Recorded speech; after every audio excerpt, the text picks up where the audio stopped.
local news, traffic, and weather for Ottawa and the Valley. This is City News 101.1 everywhere.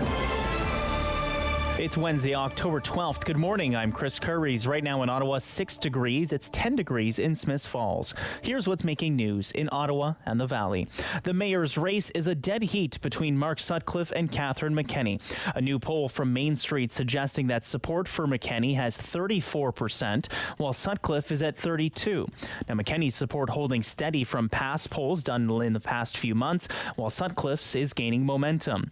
As for the issues top of mind for voters is improving transit, followed by increasing the amount of affordable housing. For more on the poll, we'll have an analyst with Mainstreet, Robert Martin, on with Rob Snow in about 15 minutes' time. Now, in an example of how people can get wound up about anything, elections Ottawa facing a bit of heat from residents who feel they're showing some bias towards one of the candidates. In a tweet about advanced voting yesterday, they used the hashtag #MakeYourMark, which is also a hashtag used by Mark Sutcliffe, who, since his name is Mark. They have confirmed it's not in reference to anyone in particular, but is a tagline that's been in use since 2014, and then provided the definition for the word mark. They do say they will take that feedback into consideration. City News time is 9:01. Let's take a look at your forecast with weather specialist Denise Andriachi. Another warm day through Ottawa and Smiths Falls. Daytime highs near 19. A gusty wind out of the south. Chance of showers through the day and night. We've got showers in the forecast for Thursday. Most of the day unsettled. Highs near 17. Sunny to start the day on Friday and seasonal near 15 degrees. For today, warm 19. Now, a police operation is currently taking place in the West End. Ottawa police say there's no known risk to the public, but hazmat and the chemical, biological, radiological, nuclear, and explosive teams are on scene. It's at Maryville, south of Hunt Club. So if you see any officers or flashing lights in that area, that is the reason. And again, they say that there is no known risk to the public. Fire crews rescued a person who was struck by a vehicle and then pinned underneath it last night in Orleans. They say they used a floor jack, cribbing, and a hydraulic spreader to safely extricate the individual who was stuck at the intersection of Jeanne d'Arc and St. Joseph Boulevard. That was just after 8 o'clock last night. No injuries are noted. Canada's Deputy Prime Minister is calling on the world to get serious about energy security amid Vladimir Putin's war in Ukraine. Freeland told an audience at a Washington think tank that the world's liberal democracies must cooperate on matters of global importance. She preached the virtues of friendshoring, a term coined this past summer by U.S. Treasury Secretary Janet Yellen to describe fortified, climate-friendly, shock-resistant supply chains. And 2 police officers have been shot and killed in southern Ontario. City's Carl Hansky says it happened in Innisfil last night as the officers dealt with an incident at a home in the community north of Toronto. South Simcoe police confirm both officers have now died as a result of the shooting incident that occurred inside a home here on Summers Boulevard in Innisfil. Police had responded to a disturbance call at this house just before 8 last night, and this neighbor says moments after officers arrived, she heard 6 or 7 gunshots. I've got old windows here and I heard them shaking and we just heard a loud bang and it lasted a few seconds and then gone. Then it was done and next thing you know, sirens galore. So I knew something was bad. It's heartbreaking. They're our own cops and they're good cops. Both officers were shot and rushed to a local hospital where one died. The second was airlifted to a trauma center in Toronto where he later died. The suspect also died. The acting chief of South Simcoe Police will hold a news conference at 1 o'clock this afternoon. In Innisfil, near Barrie, Carl Hansky, City News. And I'm Chris Curries. For news anytime, follow up online at ottawa.citynews.ca.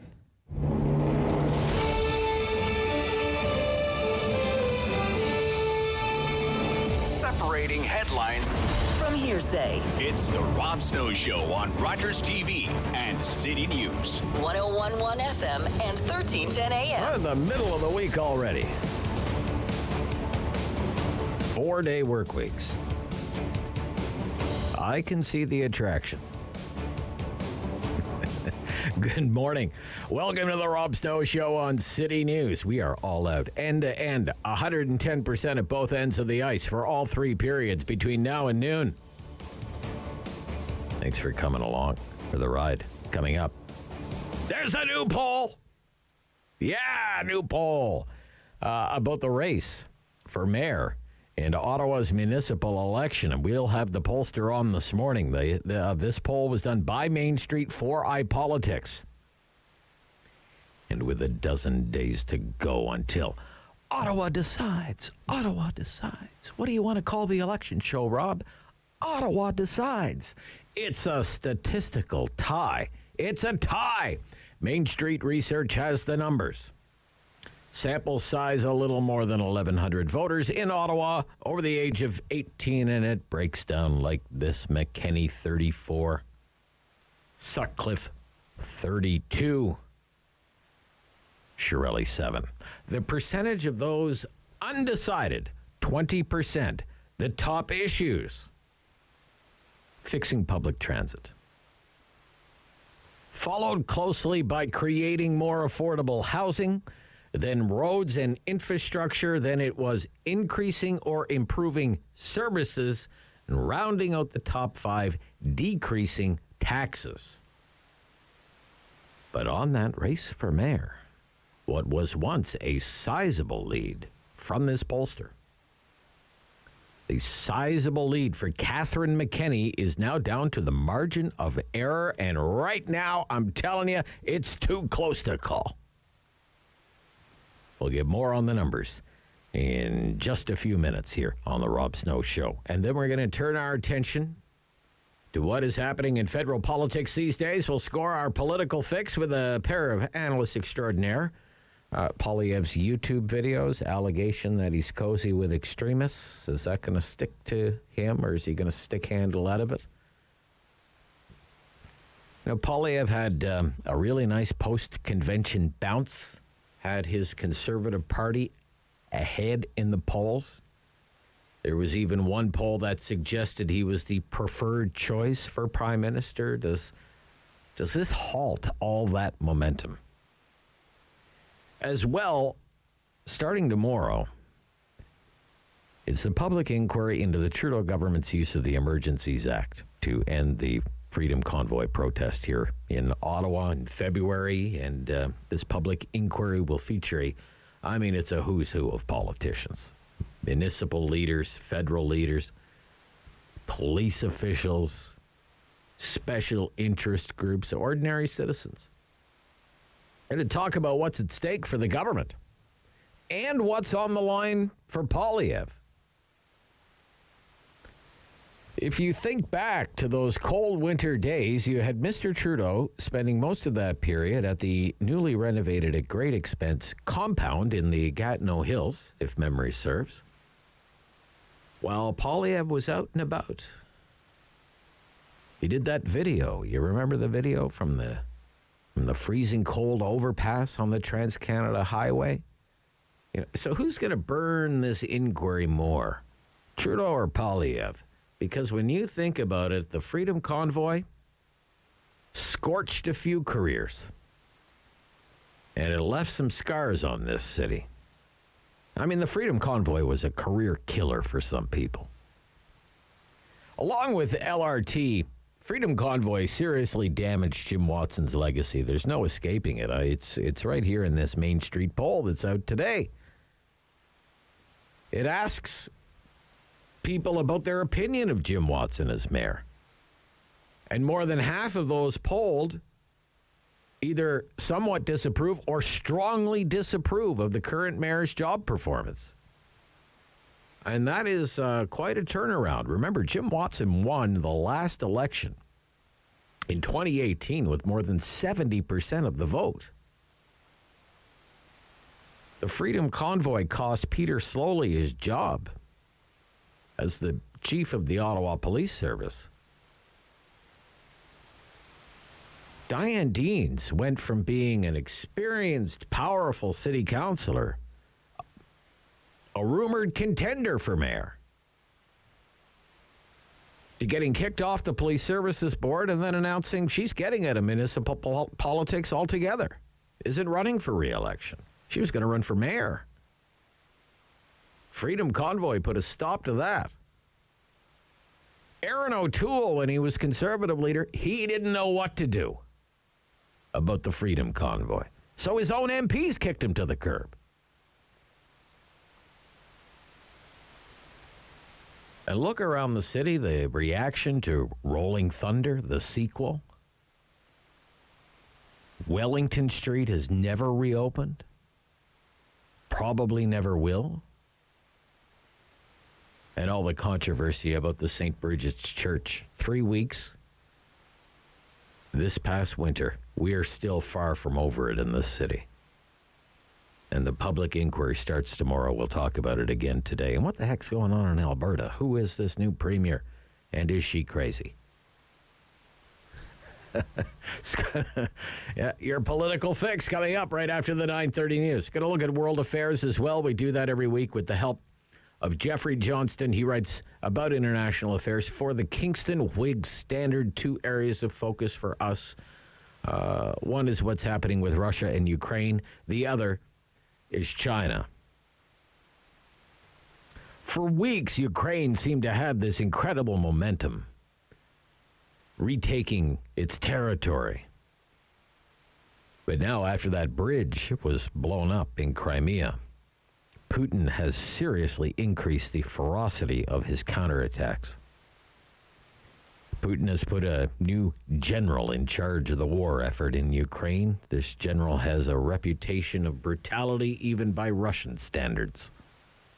Notorious for ordering ruthless bombing campaigns in Syria and in the Chechen wars of the 1990s. So we'll get into all of that, the latest on the war in Ukraine, the illegal invasion by Russia of Ukraine, and then there's what's happening in China, where history will be made. The Chinese Communist Party set to convene the party Congress with Xi Jinping set to secure a landmark 3rd term as party leader, which is sure to have repercussions around the world. In between all of that, there's you and the Talkback Hour. We pick an issue. We kick it around for an hour between 10 and 11 o'clock. You call me. I don't call you. You call me. 750-1310. 750-1310. 613-750-1310. We're going to talk about the municipal election, but with a specific hook in mind. And that's how the city spends your money. Candidate for Mayor Catherine McKenney accusing main rival Mark Sutcliffe of plotting tens of millions of dollars in cuts, and more cuts. Catherine McKenney was on this radio show yesterday. This is what they said.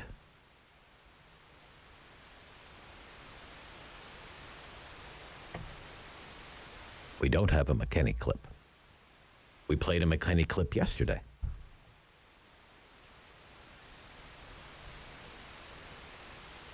That's what I'm concerned about. What would be cut? There's, up to $80 million in cuts would further decimate our city services. If people think they can't get through to 311 today, if they can't get their kids in swim lessons, to a library on Sunday, a further $80 million in cuts would have a significant impact on people who count on public services. Significant impact. They told me decimate. It would decimate public services in Ottawa, the services you rely on. Later in the day, Mark Sutcliffe issued his rebuttal and told my friend and colleague Sam LaPrade of CityNews, what cuts? I'm not going to cut anything. I want to be clear that I'm not going to cut services. What I'm going to do is find savings in non-essential areas. What I find incredible is Catherine is saying there is no fat to cut. And to me, that's giving up on the taxpayers of Ottawa. That's why we need a change at City Hall. Catherine is admitting that they're part of the problem, not part of the solution. And maybe after 20 years at City Hall, Catherine McKenney is ready to give up on taxpayers. I'm not. Whoa. Ooh, heating up. One says cuts, the other says no cuts, but I'm going to take a look at things. The number tossed around is $80 million. $80 million on a $4 billion operating budget. It costs $4 billion to run this city, 24/7, 365.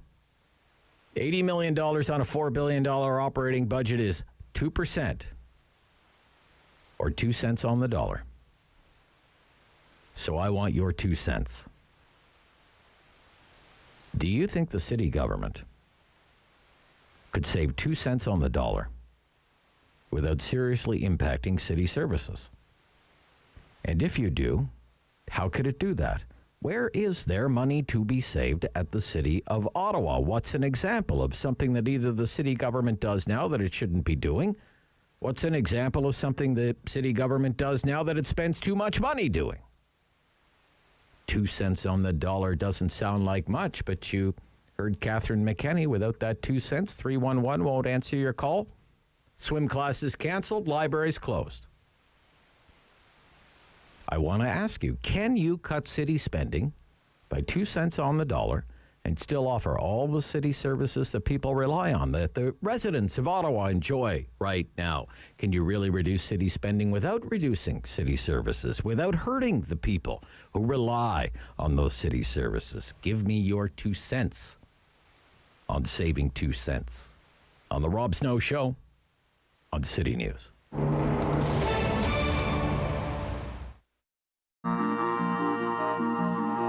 Closed captioning is brought to you in part by Raven Reads. Unbox Indigenous voices. Subscribe today at ravenreads.org. October 5th, 2014, my daughter was hit by a train. She was walking along the sides of the tracks, and it shattered her world.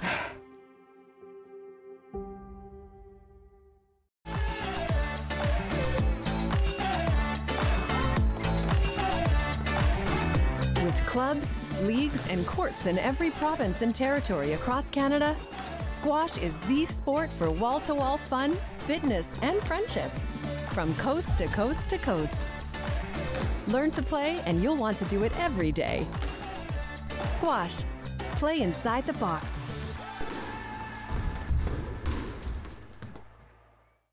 We fought our way through Italy and then headed for Amsterdam, sweeping for Germans along the way.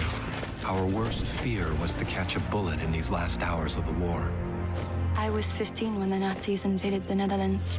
More than 100,000 Dutch Jews never came home. Our men were put into forced labor. By 1945, we were starving.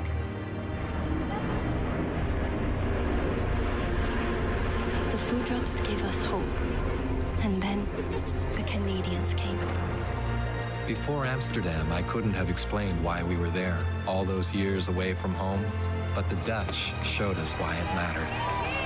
Papa wanted me to bring some soldiers home to thank them personally, and that's when I first saw Wilf, and I invited him over that afternoon.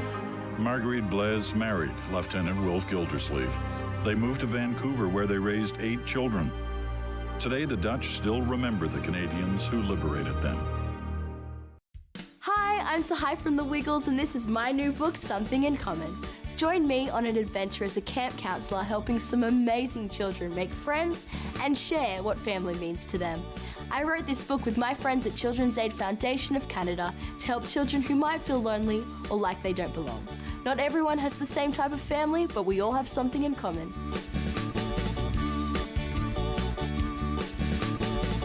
Download Something in Common for free.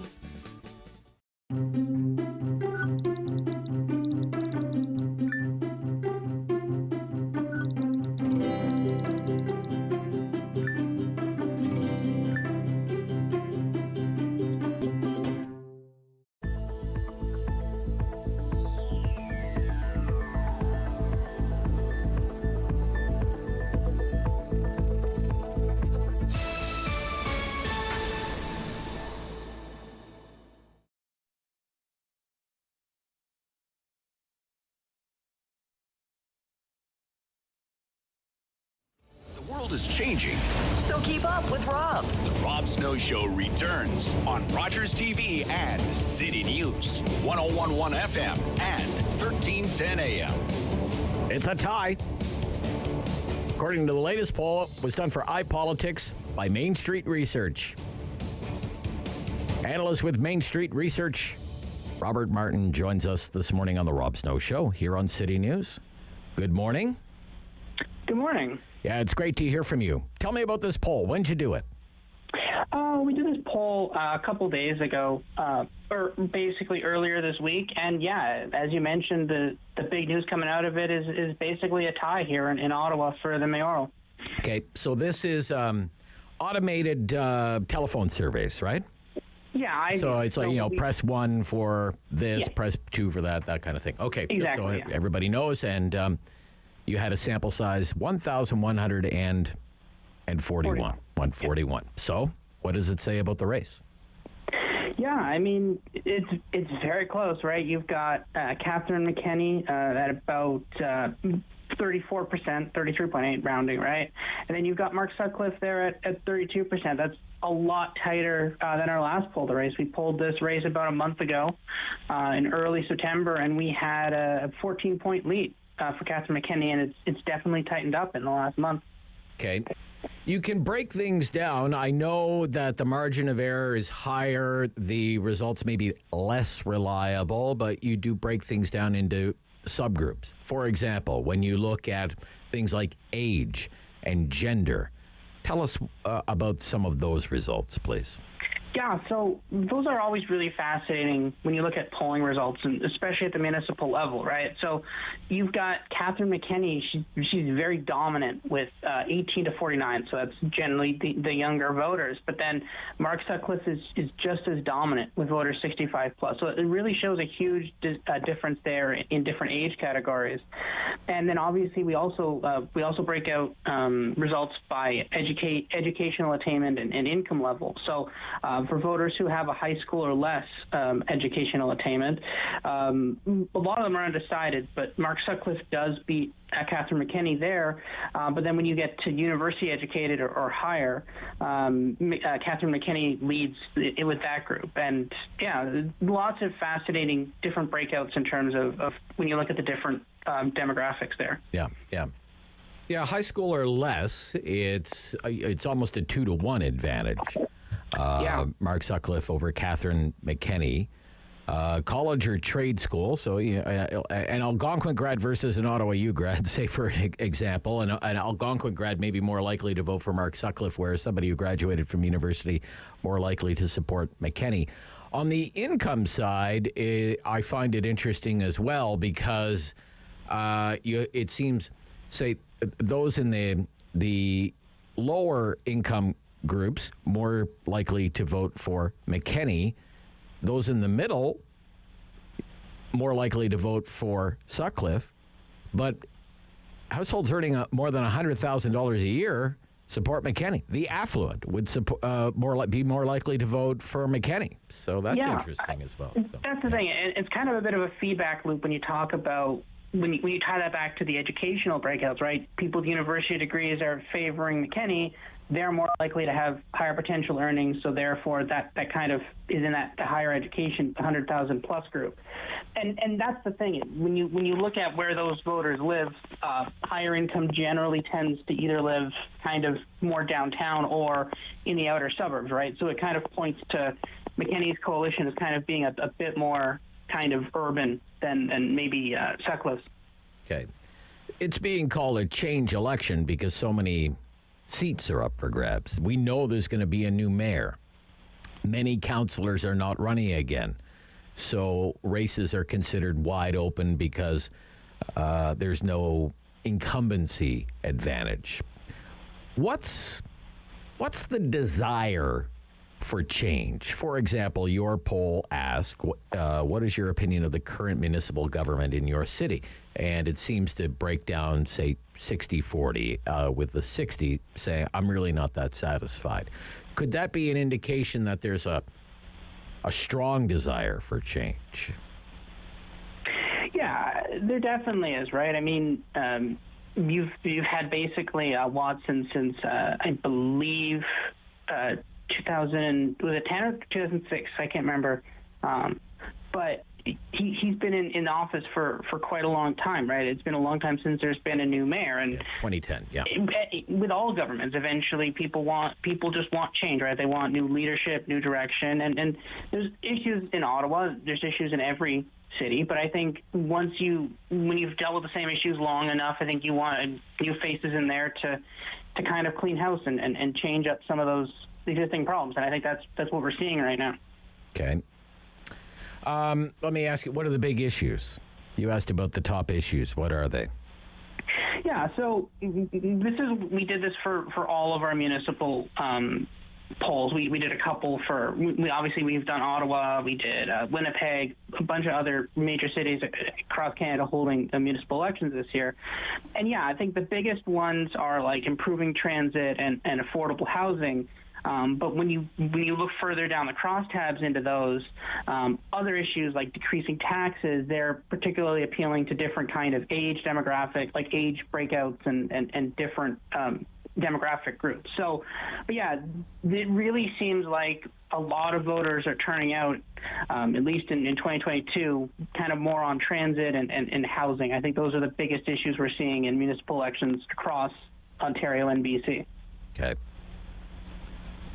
Seems to me the voters in Ottawa that you polled, they're really not crazy about the idea of the mayor being a so-called strong mayor and having these new powers from the provincial government. Am I reading that right?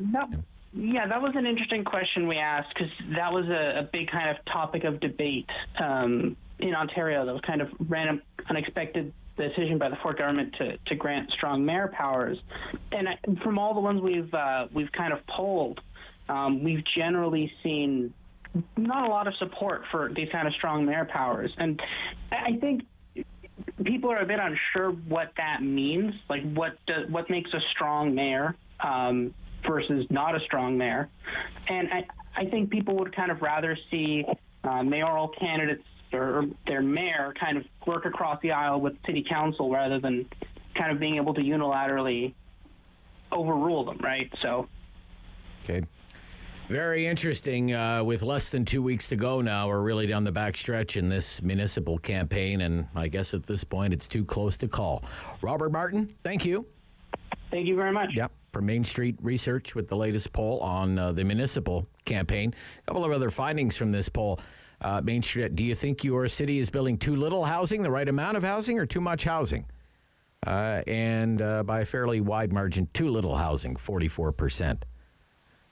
Versus 33% who said the right amount. And on public transit, because the number one issue was fixing public transit, Mainstreet asked, do you think that your city has enough transit options? Does it need more transit options, more transit routes? Or do you not regularly use public transit? So 44% said my city needs more transit options and more transit routes, which is the same percentage as those who said, I don't use public transit, 44%. We'll be back right after the news with your political fix, our look at federal politics. This is City News.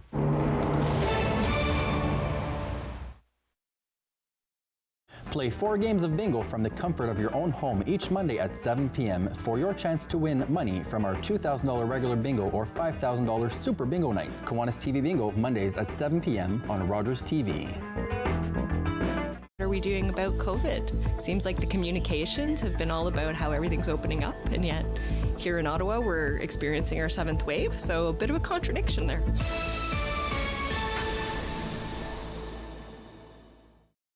More of a push for Indigenous languages being heard, seen, whether it's in the media or just on signs on the road. Culture and language is such an important piece to reconciliation, and I feel like that's the goal that I want to see, so just more Indigenous languages being lifted and promoted and encouraged and spoken and just heard.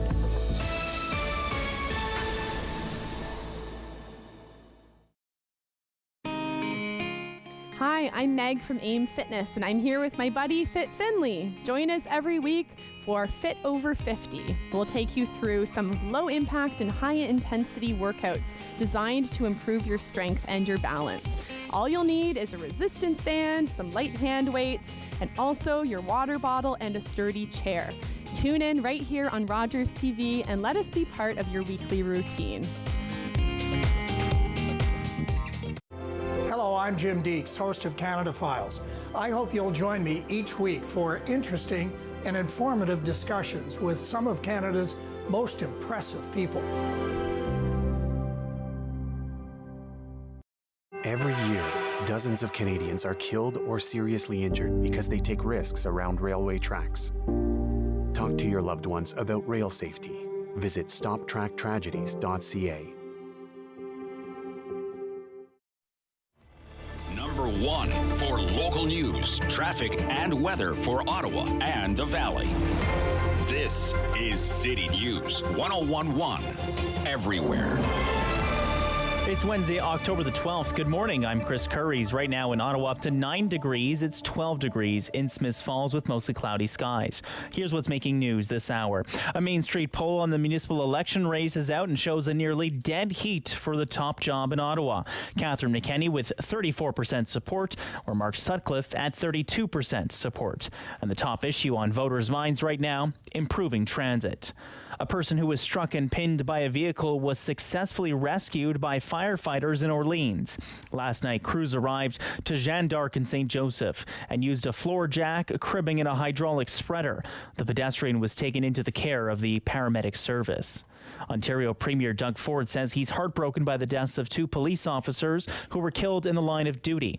The South Simcoe Police Department says the 2 officers were shot while attending a home in the town of Innisfil, that's north of Toronto, just before 8 last night. The department says the suspect in this case is also dead, and Ontario's police watchdog agency is investigating. While the Ontario Medical Association says about 400,000 fewer mammograms to screen for breast cancer were performed in the province during the pandemic than forecasted. Although screenings have returned to normal levels, the organization is warning the temporary decrease in testing has led to cases of breast cancer that were more advanced at the time of diagnosis at the Ottawa Hospital, prompting concern that there are undiagnosed cases. I'm Chris Curries. For News Anytime, follow up online at ottawa.citynews.ca. Firm. Fair. Fun. The Rob Snow Show returns On Rogers TV and City News 1011 FM. and 1310 AM. It's time to score your political fix. Should be a lot of fun this morning. Lots to talk about. Lots happening. Josie Sabatino is with Summa Strategies, consultant there. Josie, good morning. Good morning, Rob. Great to hear from you. Along with Cam Holmstrom with Niipaawi Strategies, where he is principal. Good morning, Cameron. Good morning, Mr. Snow. Where have we reached you? From the home in Brockville today. Brockville correspondent, okay. Brockville Bureau Chief Cam Holmstrom is checking in with us right now. Okay, I want to get to this Poilievre stuff that was brought to light by Global News last week. As soon as Hold on, please. Thank you. Hold on. Poilievre and hashtag MGTOW, okay, anti-women hashtag, that has been included in Poilievre's popular YouTube videos since 2018. Now, the Conservative leader said he took care of it as soon as he learned about it. And then he went on to denounce racism, misogyny in all its forms, and went on to cite a litany of the Prime Minister's miscues. So this is how it played out in the question period. Okay, let's roll on that. Go ahead. I condemned this organization, and I corrected the problem as soon as it became known to me, Mr. Speaker. But I condemn all forms of misogyny, including when the Prime Minister fired the very first female Indigenous Attorney General.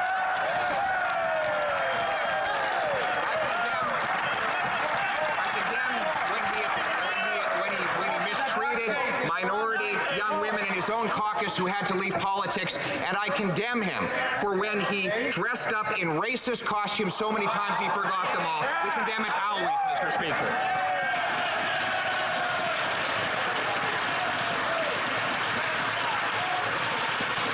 The Right Honourable Prime Minister. Mr. Speaker, the choice made by the Conservative leader in reaching out to extremist online groups into, pulling in anti-women, misogynistic groups for his own political gain is one that he will have to answer for. I think women across this country want to know why he allowed this to happen and want to see him take responsibility for it.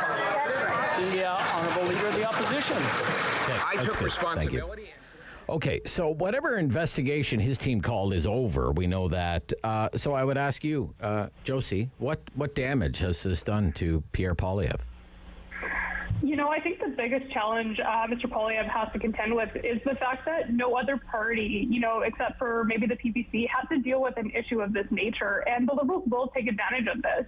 They know that women increasingly throughout the last couple of elections don't vote for Conservatives. They don't trust us. And that shows up in public opinion polling. So, you know, while I think the response is saying, I fixed the problem, but my opponent is worse, isn't really a response that works in this case. I think there's a big trust gap there that the Conservatives have to overcome, and this is not going to help their case. And, you know, I think we will see the Liberals trying to take advantage of this, and I think this will show up in campaign ads as we get closer to the next election.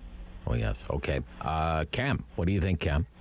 Well, I agree with Josie in the sense that if this doesn't appear in an ad somewhere along with the convoy stuff, it's political malpractice. So, like, this is just blaring out there to be seen. But I think, to me, I don't even take it as word that, you know, I fixed the problem. Or once I found out, like, this is going back to 2018, when he was just an opposition MP with an opposition MP's budget, an Ottawa opposition MP's budget, might I mention, because Ottawa MPs have smaller budgets because they're in Ottawa and they don't need as much. Okay. So that means he had a very small staff at the time. So this comes down to 3, 4, maybe 5 people, maybe a volunteer or an intern. And it kept happening over and over and over again.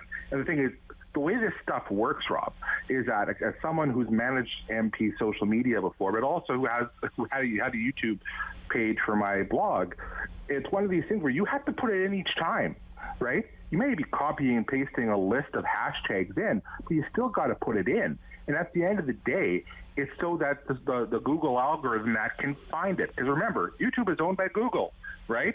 Yeah. So this is him trying to get eyeballs on his stuff to get clicks. So to me, there's a conscious thing here about actually seeking out that audience, thinking that, okay, for some reason, maybe they agree with me. Maybe they'll like what I have to say. But still, you're making a conscious effort. This didn't just happen, right? It's a little different from the convoy stuff where, you know, he argues, or with the Jeremy McKenzie stuff. So I can't vet every single person who walks into my event, right? Right. This is pre-selection. He's not vetting. He's inviting by doing that, right? And that comes back to that idea of trust, but again, about judgment. Right? But what it is you are willing to do in order to get eyeballs and to win. And I think that's going to be, that whole question around judgment is going to continue to be a big problem for Mr. Poilievre until he demonstrates otherwise. And in this case, he didn't, because again, the quote-unquote investigation lasted, 12 hours? And came back. Well, I want to pick up on that with Josie. It's going to be like OJ looking for the real killer. They're looking forever. All right. Josie, I was kind of shocked by that. I thought somebody would walk the plank for this. That maybe they wouldn't be named or whatever, but that we have found the person responsible and they're no longer part of our team. Yeah, and that hasn't happened, right? So. Exactly. I think Poilievre really has to go above and beyond, and the media are going to hammer him on this point. I think an instance of this kind of seriousness deserves a response that matches that. And again, to Cam's point, this does come back to trust. If you're going to go tell people that you're not associated with fringe groups and you're not reaching out to them, which is an accusation that is lobbed at Conservatives constantly, you have to push back and prove that you're not actually doing this. And again, go above and beyond on that point. And I don't think the bar was met there. So I think a more fulsome explanation of what happened here, who was involved, and what the actual response to this is really necessary in order to kind of move on and clarify this point. Okay, let's leave that, go into something else. Starting tomorrow, you have the public inquiry into the Trudeau government's use of the Emergencies Act to end the Freedom Convoy protest here in Ottawa. It's going to feature a who's who of politicians, police officials, special interest groups, ordinary citizens. I want to start with what's at stake for the government side here. Josie, what's on the line for the Liberals here? You know, I actually think this is territory that Justin Trudeau wants to fight on, and really? He has more to gain from this to lose. I don't think, I think most people have kind of picked a lane on how they feel about the convoy protests. And in terms of the minutiae of the Emergency Act, I don't think a lot of people understand kind of the nitty-gritty details. So what this really allows for Trudeau to do is appeal to the Liberal NDP swing voters who've already made up their mind and really deliver a values statement to them and to make this about right versus wrong, law and order versus recklessness. So I think that's where you'll see Trudeau take a lot of the testimony. And again, I think there is ground for him to actually appeal to the voters who have decided, they didn't support the convoy and they agree with the government's decision to move forward to get rid of these protests in Ottawa. Cam, let's focus on the Liberals for a second here and what's on the line for them with this inquiry. Well, the fact is that they knew this was coming, right? This is part of the legislation, so the second they invoked this, right, they knew this would trigger it and they would have to be ready to answer for this. I agree with Josie in the sense that this is a chance for them to make the case, to put it all out on the table. And to be honest, I agree in the sense that, yeah, if you're on an extreme side of this and you're baked in, there's nothing that's going to happen in this inquiry that's going to change your mind. But if you're a convoy supporter, we've already proven that facts and that don't matter to that group. So that's already baked in. But when it comes to the Prime Minister, again, it's a question of judgment, right? And I saw someone put, I can't remember exactly who it was, but I saw it put perfectly on social media the other day, about the case to be made, is that the Ottawa police couldn't clean this up, the Ontario police couldn't clean it up, the RCMP couldn't clean it up, right? The fact is you had that happening, you had the border crossings at Windsor, you had what was going on at Coots, all that was happening, and none of the existing tools were working, right? So you can make the case that required another level of intervention and using the tools that the Emergencies Act gave. But I think for the government, they got to be careful, right? At the end of the day, they got to play this straight to the vest. That here it is, here's our information, here's why we made the decision, and stand on it firmly, because you have a justifiable case for this. You don't need to sit there and make cartoonish examples of other people, because you know what, let them make cartoonish examples of themselves when they go testify, because I feel pretty safe in saying that when the Pat Kings and Tamara Leaches of the world show up to a House of Commons committee, that's kind of what it's going to look like. Okay, all right. What if there are all kinds of redacted documents? How's that going to look? You know what, that's the nature of government though, right? You can't get around that. Like, again, if you're talking sources and methods, and there are ways to take that in camera too, Rob. The committee, obviously a lot of this is going to be public, but you can take some of the stuff in camera as well. Like, I'm looking on that list, I saw they had a CSIS on the list there. Right. I wouldn't be surprised if some of his testimony went in camera, right? Just, again, to that very idea of protecting sources and methods and all of that kind of stuff, right? So it wouldn't surprise you, but again, you're the government, you know this is coming, right? So you should be able to prepare yourself for this and how you deal with it. So what's on the line here for Poilievre, Josie?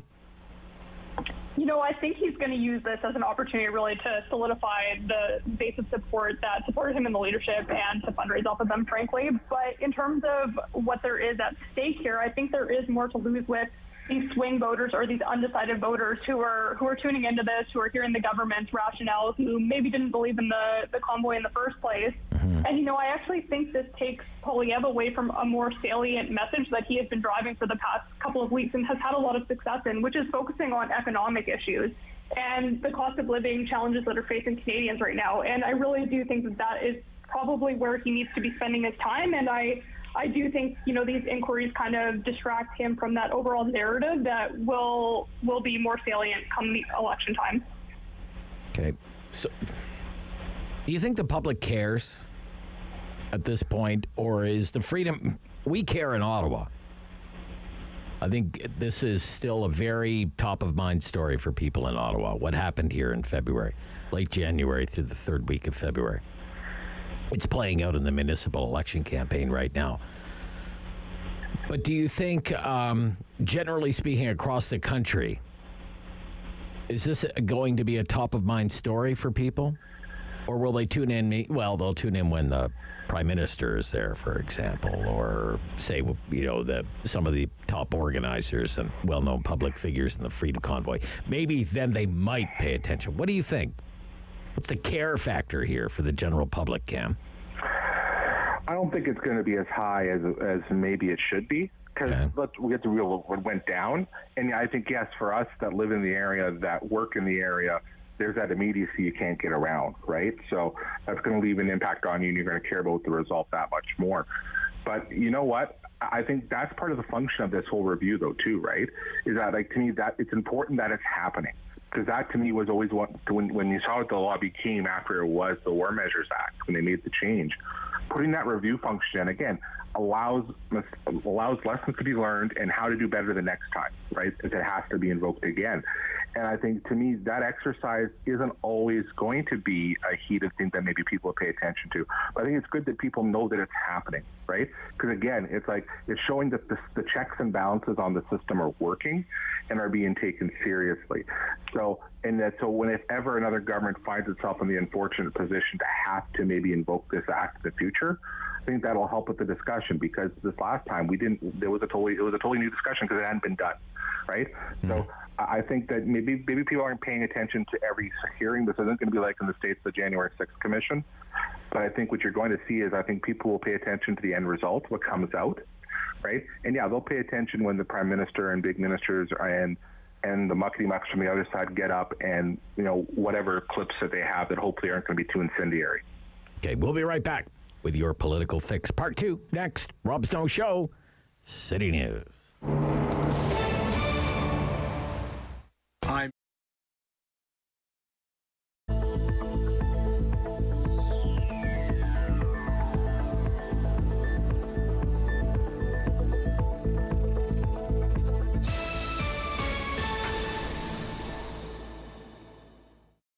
The houseless crisis, because it really is a crisis down here on Rideau Street. There is not enough shelters for men especially, and we need to be helping our most vulnerable.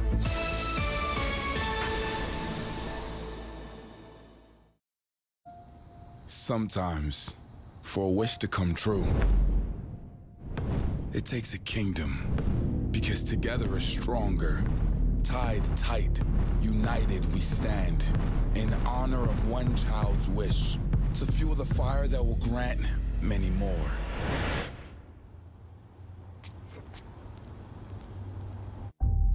Join the kingdom. I'm Mallory, and I was walking home one night when an impaired driver hit me. He had been overserved in 2 bars before getting behind the wheel. If the servers would have called him a cab instead of serving him more alcohol, my life would be the same as what it used to be. I think servers play the biggest role in keeping us safe, because it's up to them what state the person's in when they leave. Refusing service isn't personal, it's the law.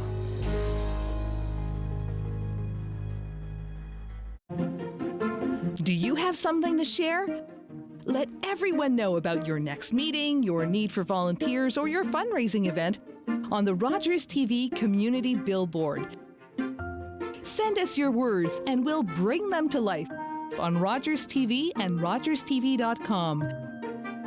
When it's time to spread the word, go to rogerstv.com to add your announcement to the Community Billboard. Enjoy the fresh outdoors. Play an important role in the lives of school-age children. Get paid to make a difference in your community. Become a crossing guard. We are currently recruiting crossing guards for the school year. We offer a competitive wage with various perks and opportunities for bonuses. Join the Ottawa Safety Council in keeping kids safe in the nation's capital. Find out more at crossing-guard.ca. Join me for Season 3 of Paula Roy's Favorite Foods.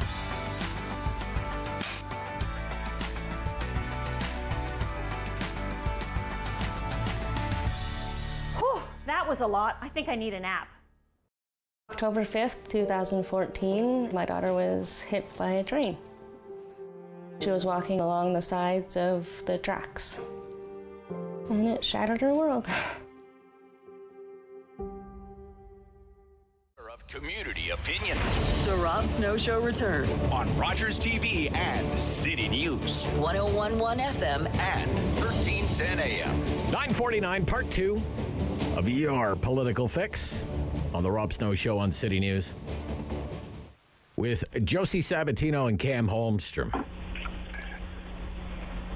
Federalism, the state of federalism. What am I to make, Josie, of all these columns and editorials about a united Canada being in trouble because of what's happening in Quebec, because of the new premier in Alberta wanting an Alberta Sovereignty Act because the Saskatchewan government is seeking more autonomy from the federal government. Are these one-offs? Are they a trend? What's your sense of it right now, Josie?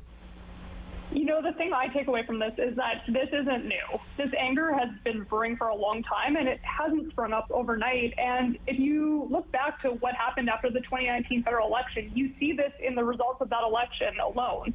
Alberta and Saskatchewan, they shut out the federal Liberals completely. They won no seats. And I think this is just a reminder that, top-down federalism is good in theory when its pitch is getting things done. But the reality is that the country from one end to the other is deeply divided, and it has different functioning economies and different challenges. And I think, in the pursuit of what the Liberals have looked for in pitching this progressive agenda, they've kind of ignored that. And I think we'll see a lot more of this trend the longer the Trudeau government is in power. Okay. Cam? Well, is My United Canada in trouble? You know what? I don't think it is, but I think some of the institutions and the foundations are being eroded here. And far be it for me to defend the Liberals, but I'd point out they actually won 2 seats in Alberta during that federal election. So, they weren't shut out completely. Saskatchewan, yes. Alberta, no. But when it comes down to this, I guess to me the difference is the tone in all of this, right? Because yes, it's true. We've had constitutional squabbles in this country for the longest time. We've seen the sovereignty movement in Quebec now going on 5 decades. And to me, the difference is the tone in this, because again, it's not saying I'm going to, like in the case of the Alberta Sovereignty Act, it's not saying I'm going to use the legal levers of government to advantage my province or my jurisdiction to advance our goals. Is clearly saying I'm going to thumb my nose at the government, at the laws, at the courts, right? It's not. On one hand, it's not serious because what's the consequence of that? On the other hand, it's deadly serious because think of how that sets things off. Like just the Sovereignty Act example alone. Like if we allow that to stand, how would Alberta feel that if a new government in BC were to come along and say, you know what, Alberta, to heck with you. We're not going to allow anything coming from your province built through. TMX is being built through right now. Yeah, well. And they say, no, what, to hell with you. We're not going to do it. We're not going to allow it. We're going to physically stop it from happening, right? Like, the whole Confederation would blow up right there. So to me, you can't keep it under this pressure for that long. Right, I think that's what it is. Like right now, we're having an outburst. Okay, you said you're not going to rush to the defense of the Liberals, but how much of this is on the Liberals? You know what? Am I going to say the Liberals have been schoolboys on this? Lord, no. But you know what? I have a hard time with this argument of all of this is because Justin Trudeau was mean, right? There's always a boogeyman on the other side when it comes from the conservative governments or parties at the time. There always is. And what I find ironic about this is that in the 80s, it was the National Energy Program. How dare Ottawa, enforce us from selling the oil in country? Okay. And now the conservative position, and especially Alberta, is essentially a national energy program, right? Like to me, it's not about the policy; it's about this face on the other side, and that even swallowing yourself whole on policy just to try to own the other guy. Like that's not serious. But yes, there are serious problems that need to be dealt with. And you know what? If anyone's able to come to the table and actually be the adult at the table and bring forth some real solutions, I think they would have. Well, I don't know. I think it's about how the federal government has been treating Quebec, especially under this premier, versus how it's been treating, say, Western Canada. And I'm not at all surprised that premiers like Scott Moe and now Danielle Smith are saying we want what Quebec wants.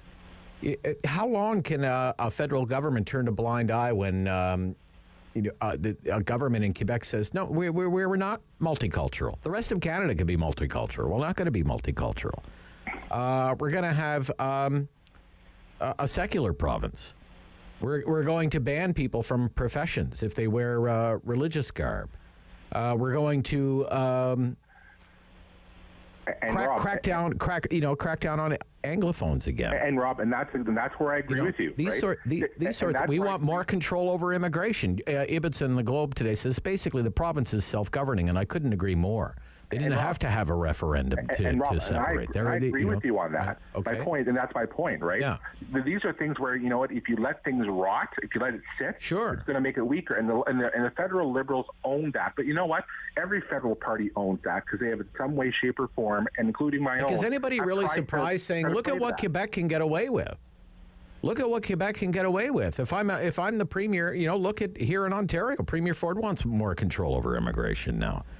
All the premiers want more autonomy over the way they deliver healthcare services. So I'm not surprised at all that it's come to this. I don't know. Josie, are you surprised at all that it's come to this? I don't Given think the so, latitude that Quebec has been given? I think the issue is with the Trudeau government and how they handle these meetings with the provinces. And you're saying, it's my way or the highway. There's no latitude for the provinces to negotiate within that framework. And this is how a lot of the decisions around healthcare, around energy, around immigration have come to this point. And that's why we're seeing this bubbling that has happened over the last 7 years. And, listen, is it easy for any prime minister to deal with this issue with the premiers? No, absolutely not. But there has to be either some give and take. And if you're not willing to listen to what, the collective issues of the province, you're going to have this problem. Okay. Alberta's new premier sworn in yesterday. Really quite a comeback story for Danielle Smith, United Conservative Party leadership winners. Now the premier was persona non grata in Alberta politics and written off. It's really quite something. This is what she said yesterday. The community that faced the most restrictions on their freedoms in the last year were those who made a choice not to be vaccinated. I don't think I've ever experienced a situation in my lifetime where a person was fired from their job, or not allowed to watch their kids play hockey, or not allowed to go visit a loved one in long-term care or hospital, or not allowed to go get on a plane to either go across the country to see family or even travel across the border. So they have been the most discriminated against group that I've ever witnessed in my lifetime. The most discriminated group I've ever witnessed in my lifetime. The unvaccinated. Your reaction to that, Cam Holmstrom, please. Oh, I wish I've lived a charmed life such as Danielle Smith to have never understood or even realized that other people have suffered more. And I say that as the son of a day school student and a family member of many residential school survivors. I could run through the list and litany of this, but you know what? I'm not going to waste my breath. You're talking about people who are baked in. Danielle Smith is baked on that one. And I would just say this. You called it a political comeback story. Come back to me in 7 months after the next provincial election, Alberta, and we'll see what's happened there. Okay. Because right now, she already has the unique distinction of having taken down and destroyed two separate Conservative parties. And by May 2023, it's quite possible she will have done the same thing to a third in under a decade. That is one heck of a track record, and it's not one I would ever want. Right. Josie? I think it was a fairly tone-deaf comment from Danielle Smith so quickly out of the gate for her as just being sworn in as premier. But I think the challenge for her is not only the fact that, the government that she's now in charge of that created these rules. So while Jason Kenney may be gone as premier, you're still with a bunch of caucus that agreed to these rules and restrictions that were put in place within the province. And the second challenge, that she faces is that the majority of Albertans are vaccinated. So who is she appealing to with these comments? Because the people who are unvaccinated, she's already got their vote. And I really think, if she wants to go into a general election, she's got to figure out how to reach kind of the other half of this equation. Okay. Josie, you're here in Ottawa, right? I am. Following the election, right? Municipal election? I am. All right, quick answer. Who's going to be the next mayor of Ottawa? Give me your prediction. Sutcliffe. Mark Sutcliffe? Okay. All right, Cam? Who's going to be the next mayor? Not Mark Sutcliffe. Not Mark Sutcliffe. Okay. I'm not going to. So it's Bob Shirelli then, Cam. Bob Shirelli. No. You know what? This is a two-person race, and it's not going to be Mark Sutcliffe, and I'm not going to say the name because I don't want to jinx it. Come on. Oh, what a I'm amazingly superstitious on these things. All right. Okay. But all right. But seriously, I like Mark, but I'm impressed with the campaign he's run and the way he's gone about it. And you know what? If I want someone who's experienced, why am I going to hire the guy with none? Okay. Thank you. to both of you. Very satisfying political fix this morning. We'll speak soon. This is the Rob Snow Show. Talkback Hour coming up next here on City News.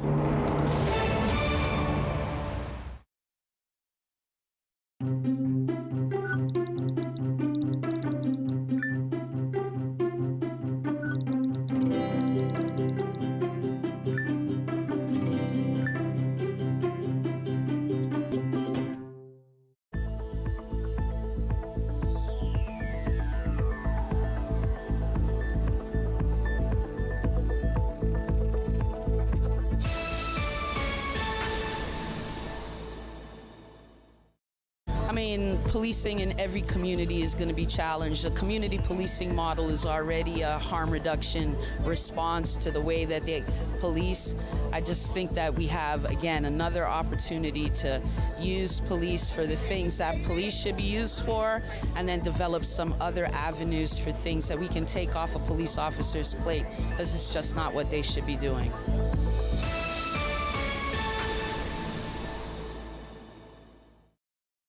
$20. And Maggie, Mrs. Calabash, come into my kitchen. A quick mayonnaise, egg yolks, garlic, Dijon mustard, lemon juice, olive oil, immersion blender. Go down, come up. Voila, mayonnaise. Bum, bum, bum, bum, bum, bum, bum. $20. $20. Yeah. Play 4 games of bingo from the comfort of your own home each Monday at 7 p.m. for your chance to win money from our $2,000 regular bingo or $5,000 super bingo night. Kiwanis TV Bingo, Mondays at 7 p.m. on Rogers TV. What are we doing about COVID? Seems like the communications have been all about how everything's opening up, and yet here in Ottawa we're experiencing our 7th wave, so a bit of a contradiction there.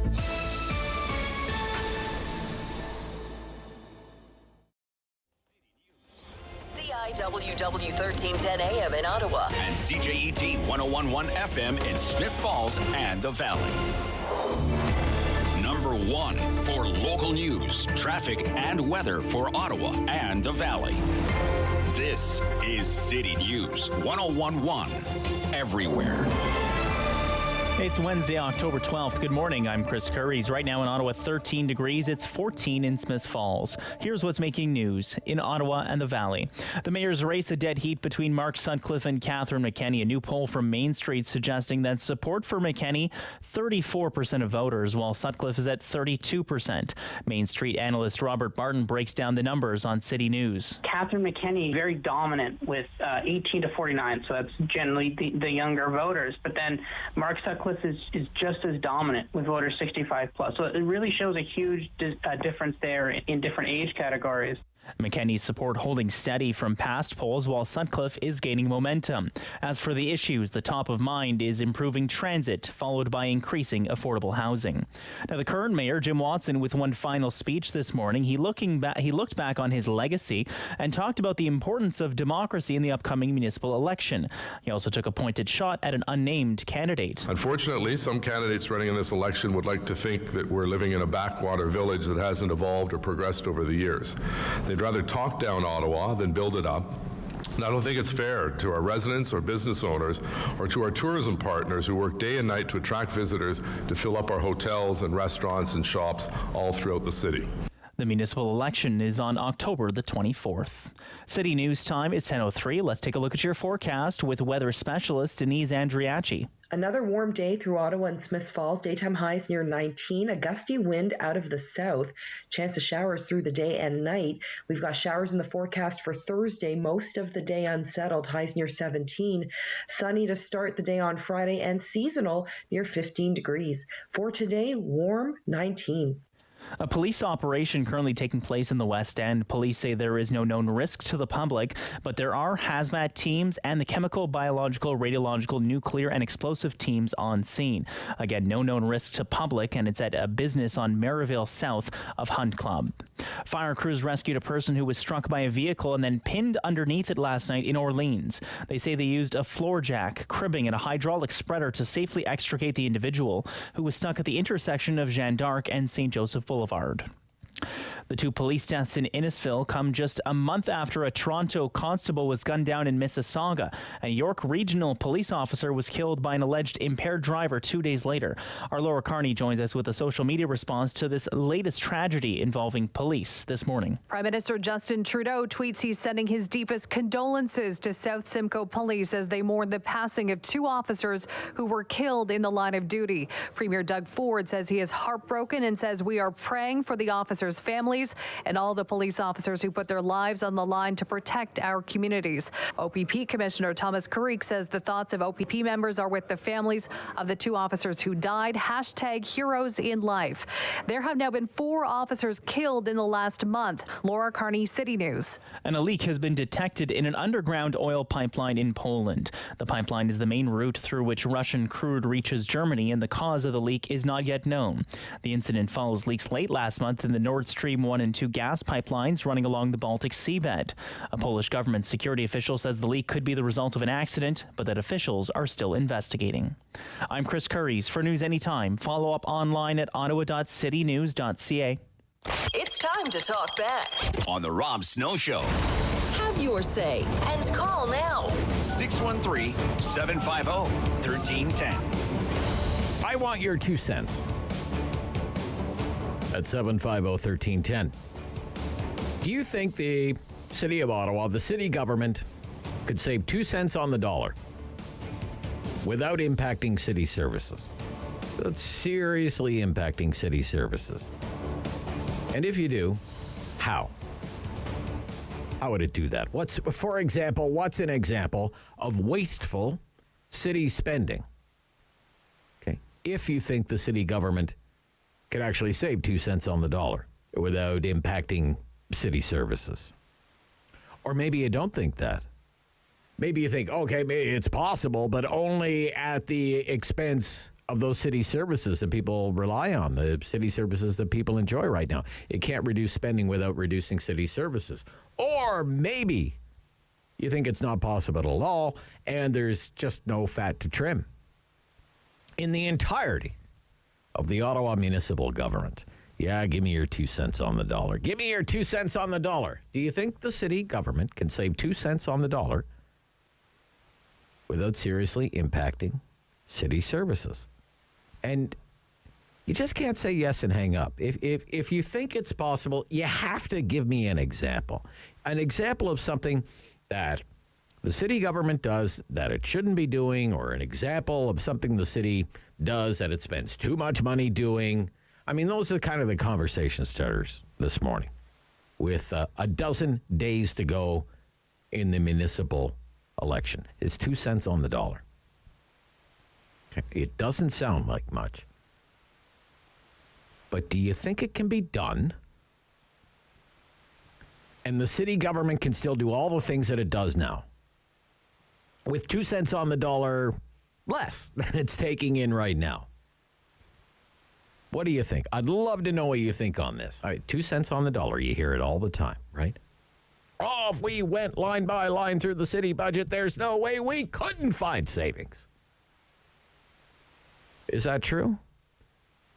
And if it's true that there's waste at City Hall, then you must think it's relatively easy for the city government to find savings of 2 cents on the dollar. So, give me a call. Where do you see wasted taxpayers' dollars being spent at City Hall? Just give me a call. I'm hoping to hear some examples. I may have a few of my own. I found some doozies yesterday, actually. I can't wait to share them with you. But just call me, 750-1310. Say, hey, Rob, this is where I think the city could save some money. Or, hey, Rob, there's no money to save. We're getting full value for the dollar. Michelle in Constance Bay. Michelle. Hi, good morning, Rob. Hi, Michelle. Great to hear from you. Do you think the city government could save 2 cents on the dollar without impacting city services? Absolutely. Okay, what do you think a part-time library technician would make on an hourly basis for the city of Ottawa? All right, let me think about it. Part-time library technician. Yeah. Okay, library technician. Okay, I would say $23 an hour. Higher. Okay, all right. How much? $32 an hour. Oh, $32 an hour. I just Googled it this morning. Okay, all right. Public service assistant. Public 17.5 hours per week. Okay. Location, Sunnyside Library on Bank Street. Yes, I know where it is, right? Yeah. Salary range starting at $29,779. So you take that $29,779, divide that by 17 hours per week. That's $32 and change, actually. Okay, all right. But wait, if you've got some experience, you could make up to $34,000. And this is based on 2019 rates of pay. Okay. So obviously in 2022, that range has probably increased. Okay. And a library technician. Yeah. And What is a library? I don't even know what a library technician does. What is a library technician? Well, they provide information. Okay. Reference and readers, advisory services in the library, and in the community and or mini libraries, nursing homes, and other locations. Gotcha. Provide circulation and page services in the library and or community and or mini libraries, nursing homes, and other locations. So what are you saying? You could save 2 cents on the dollar if the wages weren't so high? Is that what you're saying? Yes. Salaries. Yeah. Okay. All right, Michelle. Thank you. All right. Yeah. Okay. $32 an hour. Okay. Don't leave me, David. Warren in Ottawa. Warren. Hey, how are you? I'm good, Warren. Do you think the city could save 2 cents on the dollar? I do. Where? Everywhere. Everywhere. You know. Okay. Be specific, Warren. Give me an example. You must have something. Yeah, I treat my employer's budget like my own household budget, and you can't go into debt. They're always fixing the railing along the canal. I know that doesn't come out of the city's budget, but just why don't we just fix it right? I haven't had to fix my railing at home for 10 years, and yet every 2 years they're replacing a section of railing that they just replaced 2 years ago. Okay. Furthermore, the roads, they'll put in an intersection, and then a month later they'll change it to be slightly more improved. It just seems like they're redoubling their efforts all the time. They never do it right the first time. Okay. So more efficient when it comes to infrastructure, you're saying? Absolutely. Right? Yep. You think there might be some money to be saved there? Okay, that's interesting, Warren. Thank you. Okay. You're welcome. Yep. Bye-bye. 2 cents on the dollar. I wanted to get into this for a few reasons today. I mean, we have this new poll from Mainstreet Research. That's been one of our top stories here at City News this morning. McKinney had a big lead over Sutcliffe a few weeks ago, and I mean, that lead has all but disappeared now. Whatever lead McKinney enjoyed is now within the margin of error, according to this new poll. 14-point lead is down to a 2-point lead in a poll with a 2.9% margin of error. Who knows? Sutcliffe might be in the lead now, given the margin of error. I think Shirelli could still be a factor on election night to and kind of play spoiler with Shirelli at 7% in this poll.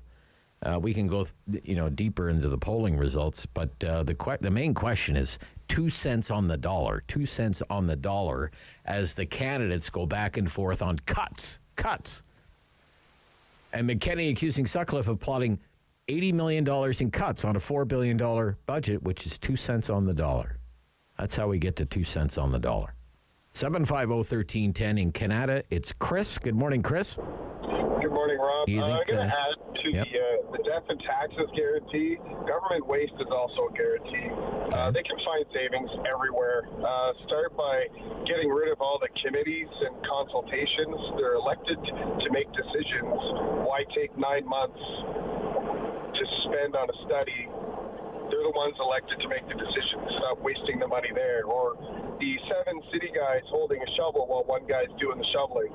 Does that still happen? Does that really happen? Oh, yeah, or is that an urban legend? The grass cutting in the middle of nowhere. I mean, paying a guy $30 an hour to drive a lawnmower around for, I don't know what their reasoning is, but there's just so many things you can optically see before even digging in, as Sutcliffe says he's going to do. Okay. So you think 2 cents on the dollar is not outrageous? So you don't think it would impact city services? No, easily. I mean, if I cut 2% out of my monthly budget, that's 5 less cups of coffee. Okay. All right, Chris, thank you. Thank you. Okay. Yep. 3 lines available there. 750-1310, 613-750-1310. White Lake. Matt, you're on City News. Matt. Hey, I don't know that it's entirely possible to do it without cutting city services, but I think some of the city services are a little excessive. Okay, such as? Well, I mean, I come from Alberta, and in Alberta, I feel like perhaps there's a bit more of a self-reliance or maybe a self-responsibility for some of the things. Like, I was absolutely blown away when I saw that people's sidewalks are cleared for them here by the city. Oh, okay. In Alberta, that sort of thing is handled by the homeowner. You have a sidewalk in front of your house, you clear it. Or the business owner, if you have a sidewalk in front of your business, you clear it the same as you would your driveway. Okay, all right. I mean, that has to represent more than 2% of the snow clearing budget, which has to represent more than 2% of the city budget. Okay, all right. That's interesting, Matt. Thank you. Thank you. Snow clearing, sidewalk clearing during winter. 10:15, 2 cents on the dollar. I want your 2 cents on the Rob Snow Show on City News. Hello, I'm Jim Deeks, host of Canada Files. I hope you'll join me each week for interesting and informative discussions with some of Canada's most impressive people. Every year, dozens of Canadians are killed or seriously injured because they take risks around railway tracks. Talk to your loved ones about rail safety. Visit stoptracktragedies.ca.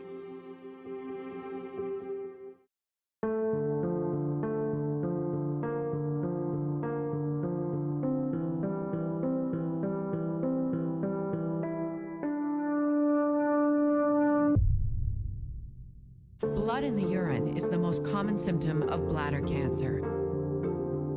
Don't ignore this warning sign, not even once.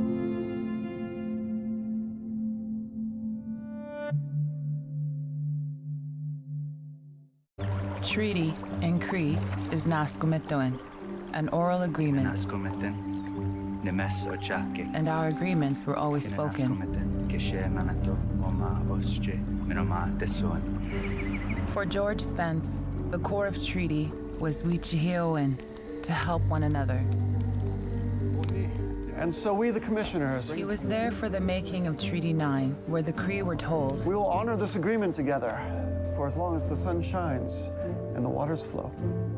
The Cree made their mark because they were assured that the land would be shared, and they would always be able to harvest what they needed.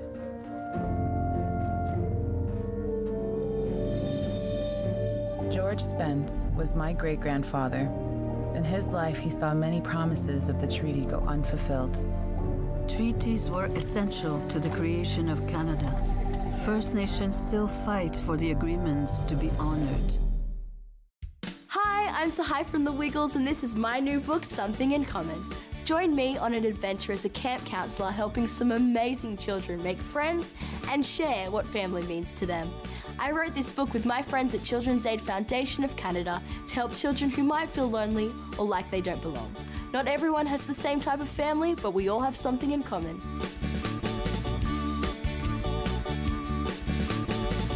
Download Something in Common for free.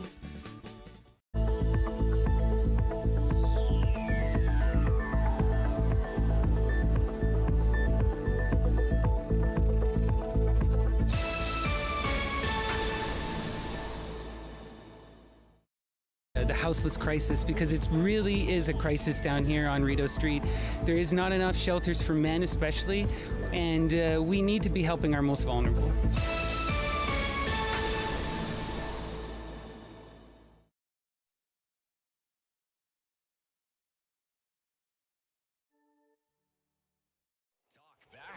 Hello. On the Rob Snow Show. The phone lines are open at 613-750-1310. Now, the Rob Snow Show continues. A dozen days to go in the municipal election campaign. It's a tie between McKinney and Sutcliffe, but I'm asking about the city's finances. That's the topic at hand. 2 cents on the dollar. Do you think the city government can save 2 cents on the dollar without seriously impacting city services? If so, what's an example of something that the government's doing that it shouldn't be doing or spends too much time doing? Or do you think it's only possible to cut 2 cents on the dollar from the city budget if you reduce city services that people rely on? Or maybe you think it's not possible at all and we're getting 100% dollar efficiency from the city government. 750-1310, 1310. And look, you have to give me an example. You just can't. Of course it's possible. Give me an example, if you think it's possible, how it's possible to save 2 cents on the dollar. Robert in South Keys. Hi, Robert. Good morning. Yeah, hi, Robert. I think there's a lot of savings can be made. Right off the bat, we're one of the few cities in Canada who plows our bike lanes. I'm not sure why we do that. We could probably save a lot by not doing that and just plowing our sidewalks, which we need more.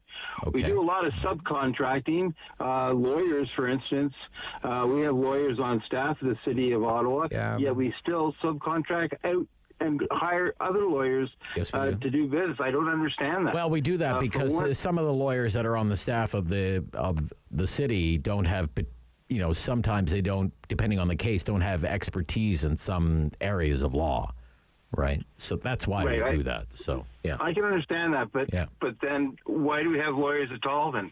Subcontract the whole thing out. Okay. To a major lawyer firm here in Ottawa that can cover all aspects. Okay. I'm not sure why we have lawyers on staff then. All right. If they can't do everything that we need them to do. Okay, but there would be times when the city's own bureaucracy, or especially the city council, would need legal advice. So do you want to go to whatever, Stikeman Elliott every time the city needs a legal opinion on something, right? Well, maybe one or two, but we have a whole fleet of lawyers up there. Okay. And I'm not sure why we need them all. Gotcha. Okay. That's just one aspect of it. Yep. And plus, cut down on the travel. Why are we paying for travel everywhere? Have a look at that. Okay. For sure. And there's one caller, and I agree with him. We can have 7 guys standing around a pit and 1 guy digging. That blows my mind a lot. And just 2 of the comments. The lady who called in and talked about that library technician, I wish people would stop attacking people who are working, who are trying to, and this has been a big issue, right? Minimum wage going up. I don't understand why we have to attack people who have negotiated those salaries. I'm not quite sure why we do that for. And the other thing, along the theme of the sidewalks or in the bike lanes, McKenny's just, I read her platform. It's spend. And I'm not sure where she's getting money. Yeah. Okay, Robert. Yeah. Good point. Now, this is the thing, though. This is the thing. Okay, so, and thank you for your call, Robert. Catherine McKenny says that basically a vote for Sutcliffe is a vote for cuts.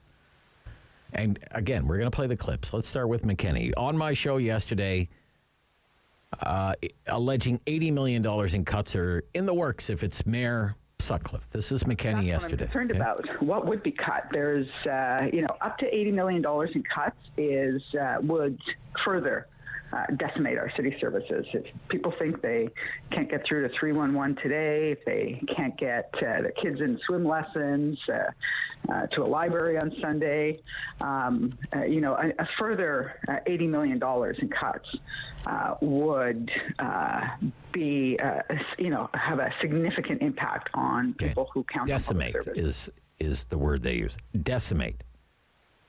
I think personally that's hyperbole. That's my own opinion. Decimate public services. But I want to know what you think about this 2 cents on the dollar. Now, a little later on, Mark Sutcliffe was with my colleague Sam LaPrade and said it's all stuff and nonsense anyway because he's not going to cut anything at City Hall. He will review spending at City Hall, but the idea that he's going to cut any city service, let alone by $80 million, is not going to happen. This is Mark Sutcliffe with Sam LaPrade yesterday. I want to be clear that I'm not going to cut services. What I'm going to do is find savings in non-essential areas. What I find incredible is Catherine is saying there is no fat to cut. And to me, that's giving up on the taxpayers of Ottawa. That's why we need a change at City Hall.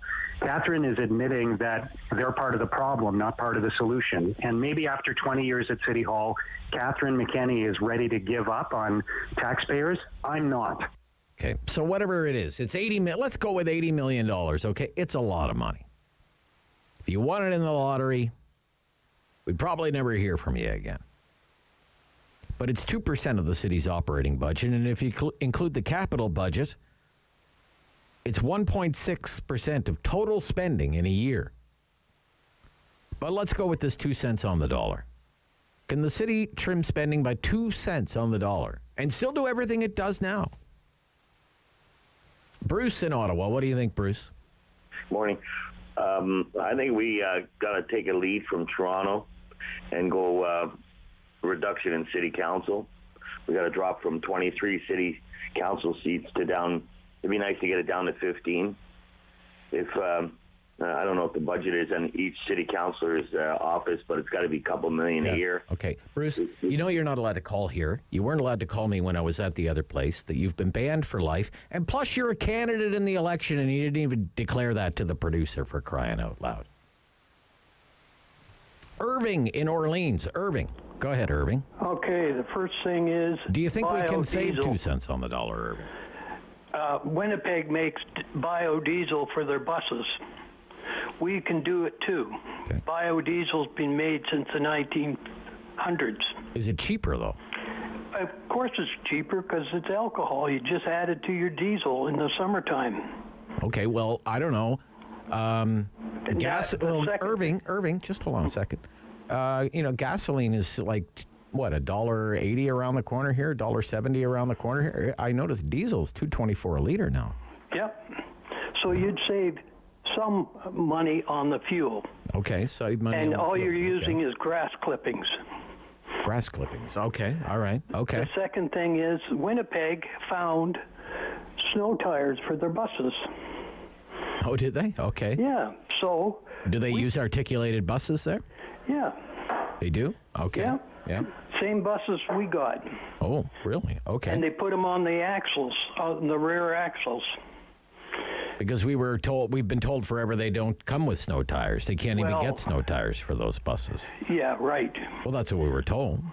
Yeah, so if Winnipeg can find snow tires, we could find them, and that eliminates towing buses all around the city. Maybe we'll have to hire the city manager from Winnipeg, I guess. No, you just have to do a little bit of research. All right. Now, the third thing is Toronto is rebuilding all their ambulances. Rebuilding them, okay. Yeah. So they completely rebuild them for a quarter of the price of a brand new one.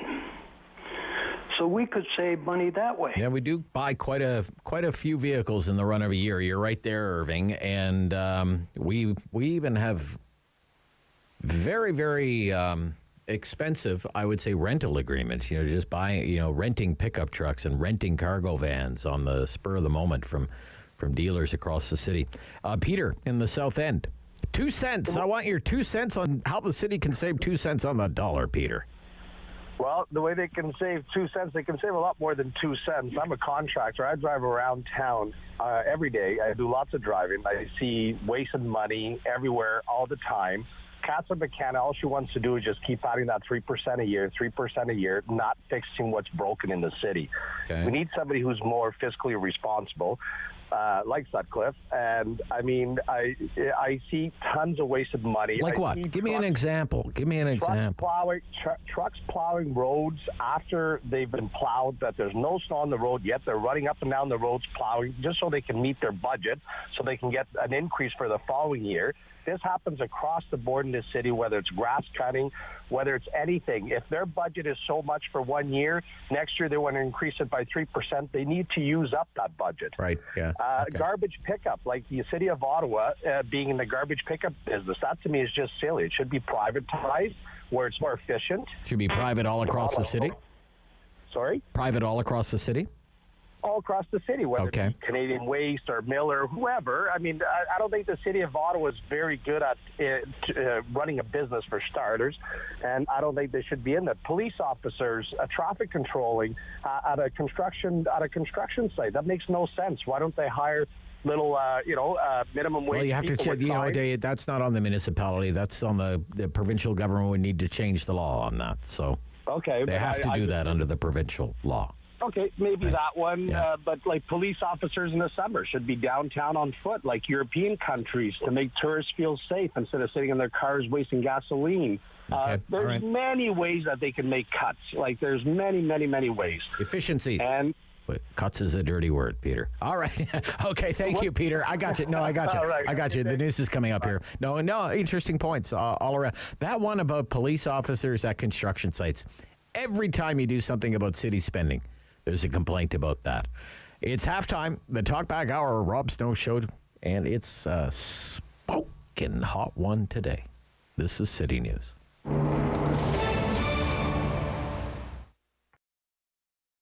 Join me for Season 3 of Paula Roy's Favorite Foods.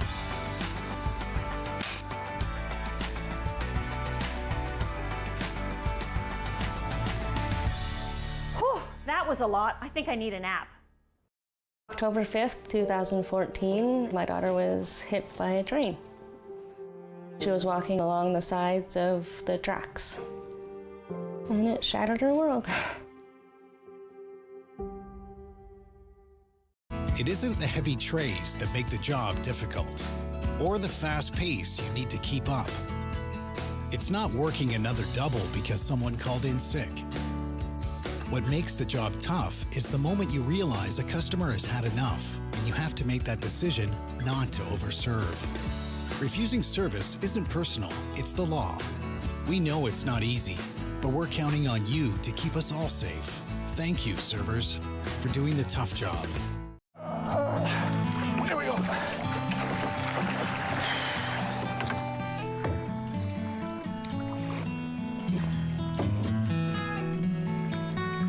Hey, going back in, okay?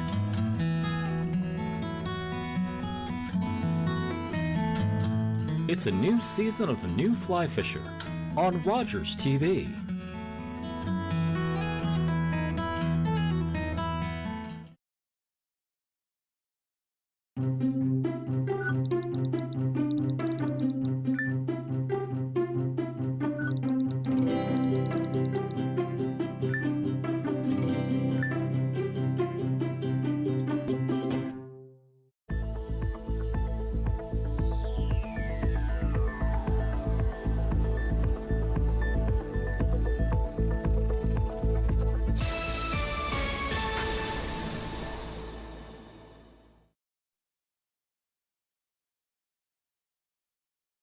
Ottawa and the Valley.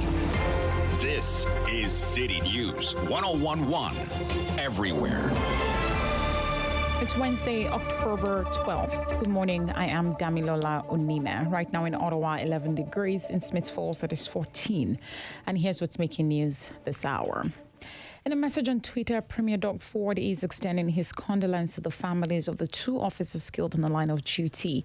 Both officers were shot at a home in the town Innisfil while responding to a disturbance call last night. Ford says Ontarians are paying for the officers' families and all the other police officers who put their lives on the line to protect our communities. The police department in the city says the suspect in the case is also dead, and Ontario's police watchdog agency is now investigating. A Mainstreet poll out today on the municipal election shows a dead heat. The poll shows Catherine McKinney in the lead with 34% support among voters. Mark Sutcliffe follows closely with 32% support, and Bob Shirelli has 7% support and comes in at number 3. The poll also suggests the biggest issues this election are transit improvement and affordable housing. City News time is 10:32. I am Damilola Onime. For news anytime, follow up online at ottawa.citynews.ca. It's time to talk back On the Rob Snow Show. Have your say and call now. 613-750-1310. Give me your 2 cents. Whether you think the city government could save 2 cents on the dollar without impacting public services. And if you think it's possible, you have to give me an example of wasteful spending. Or maybe you think it's possible, but only if you cut city services. You can't reduce city spending without reducing city services. Or maybe you think it's impossible, and there's just no fat to trim in the entirety of Ottawa's municipal government. Yeah, 2 cents on the dollar. Can the city still run like the well-oiled machine that it is right now? People will still answer the phone at 911 and 311, and there will still be paramedics and firefighters and police officers and bus drivers. And the snow will still be plowed and the sidewalks salted. And the roads would still be the bumpy bladder busters they are now. And the garbage and recycling gets picked up, and you can flush your toilet and have clean water to drink and have a public transit system and a library and a recreation center with recreation programs and a yoga teacher and a volleyball net. Okay? Because those are some of the things that the city has to do, right? It's a 24/7 operation. The city needs a public health agency, and it has one, Ottawa Public Health. And the city needs to provide Ottawa community housing, and it does, social housing. The city of Ottawa is Ottawa's biggest slumlord. Ottawa community housing. Social services, just the budget for social services in Ottawa, massive. It's almost $1.5 billion. What's known as community and protective services. So it's a $1.4 billion a year budget. You save 2 cents on the dollar there? What do you think? Without seriously impacting city services? Or not possible? 750-1310, 750-1310, 613-750-1310. Bill is in Nepean. Good morning, Bill. Yes, good morning. I'm going to give you 3 real quick. Okay. Go ahead, Bill. Way too many unjustified trips. Unjustified trips, okay. By the councillors, especially to trade shows. And they go with way too many people. Okay. And they don't report well enough to justify it. Okay. So I think there's a big saving right there. So travel. That travel's kind of a bonus, you know what I mean? Sure. Yeah. It's a nice trip. Let's go to Vegas for a trip. Let's go to Texas for a trip, you know? Okay. Why not? Cut that out. Cut that out. There are too many committees. Way too many committees. Okay. Every time somebody turns around, we'll put together a committee. That all costs money. Sure. And there are way too many council members for the city our size. Toronto has less than we do. It's ridiculous. Toronto has about the same, but Toronto's way bigger than Ottawa, right? So Absolutely. Yeah. And there's no need of it. So you really think we should reduce? You think we should reduce the size of council? Absolutely. You do? Okay. They're way too expensive. Has anybody ever figured out the true cost of a councillor per year? Nobody. Yeah, I haven't really seen a figure for that. Exactly. Okay. Well, let's think. What does a councillor make now, David? Like 110 grand a year. I was going to say 130, but anyway. Okay, it's let's call it 110. Yeah. And then how many people work in the councillor's office? 2 people, 3 people, whatever, right? Say they're making, I don't know, let's say they're making 50 grand. Okay, so there's another 150. You're up to, let's say it costs 250 to run the office, and they have an office budget, they have a car budget. Yes. Okay, so I don't know. What do you want to round it up to? 300 grand for each councillor? Something like that? And then we have 24 of them, so you do the math, because I can't do the math. Get rid of 5 Because of them. grown men cry when I do math, Bill. Yeah. Get rid of your 5 of them, you probably got your 2%. Totally agree about snow clearing of the bike lanes in the winter. That's a total waste of time for a few people. Okay. All right. Okay. You know, that's just it. So it can easily be done. Easy. Real easily. You think it's easy? Okay. All right. Okay. Thank you, Bill. There we go. Jim in Ottawa. Jim. Hi. Hi, Jim. 2 cents on the dollar, Jim. Give me your 2 cents. I think the bylaw department is wasting too much money. Okay. How so? Because of doing frivolous calls people make. Okay. If you don't like your neighbor, you just make up any reason. Right. Okay. Bylaw goes out. You can call 20 times on a person. Yeah. Bylaw is going to go each time. City's not going to care. They're not going to tell the person, hey, stop these calls.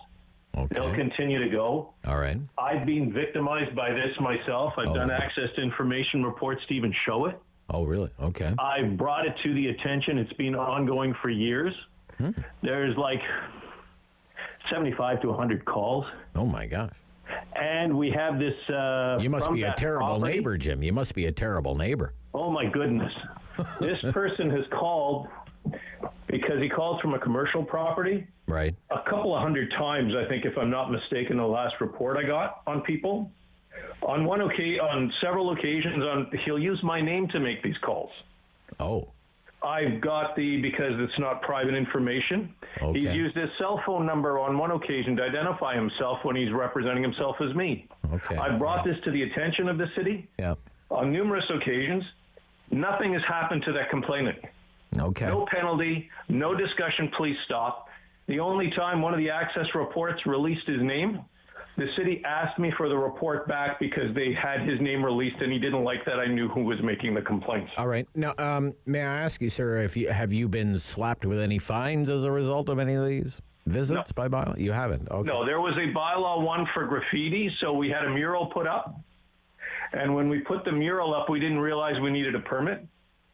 So we went to get the permit, and we told the officer. The bylaw officer then called me back and told me and the department, big discussion, that because the fellow kept calling, because I wouldn't act fast enough, even though the permit process took a couple of weeks, was that all of a sudden you have to keep, you got to do it right away. And one of them was in the backyard, not visible from the street. Yeah. Okay, I don't want to go too far down the rabbit hole. I think I have your point. Nuisance bylaw calls, you think, would be a place to look for savings. Like even one time he called on another person saying he has video evidence, 7:52 in the morning, for bylaw to come down and waste their time for somebody putting poop in his garbage can.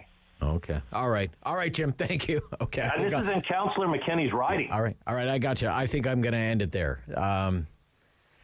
George, you're on City News. George, 2 cents on the dollar. Do you think it can even be done, George? Yeah, the major expense is subsidized housing. The city should get out of this business. Out of it altogether, I feel sorry for the tenants. They live in cockroach-infested mold. Anyways, there's nothing better than private ownership.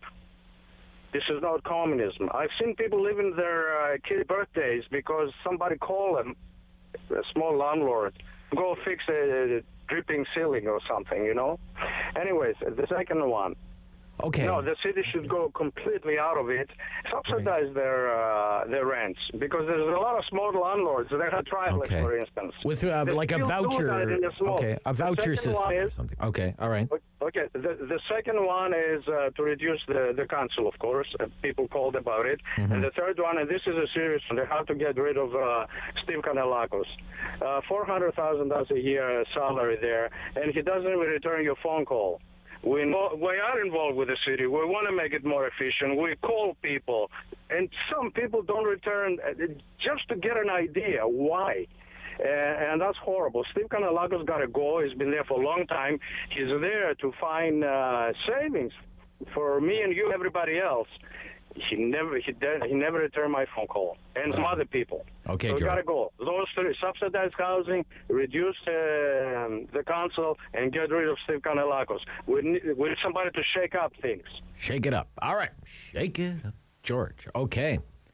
Anyway, what 15,000 units though at Ottawa Community Housing.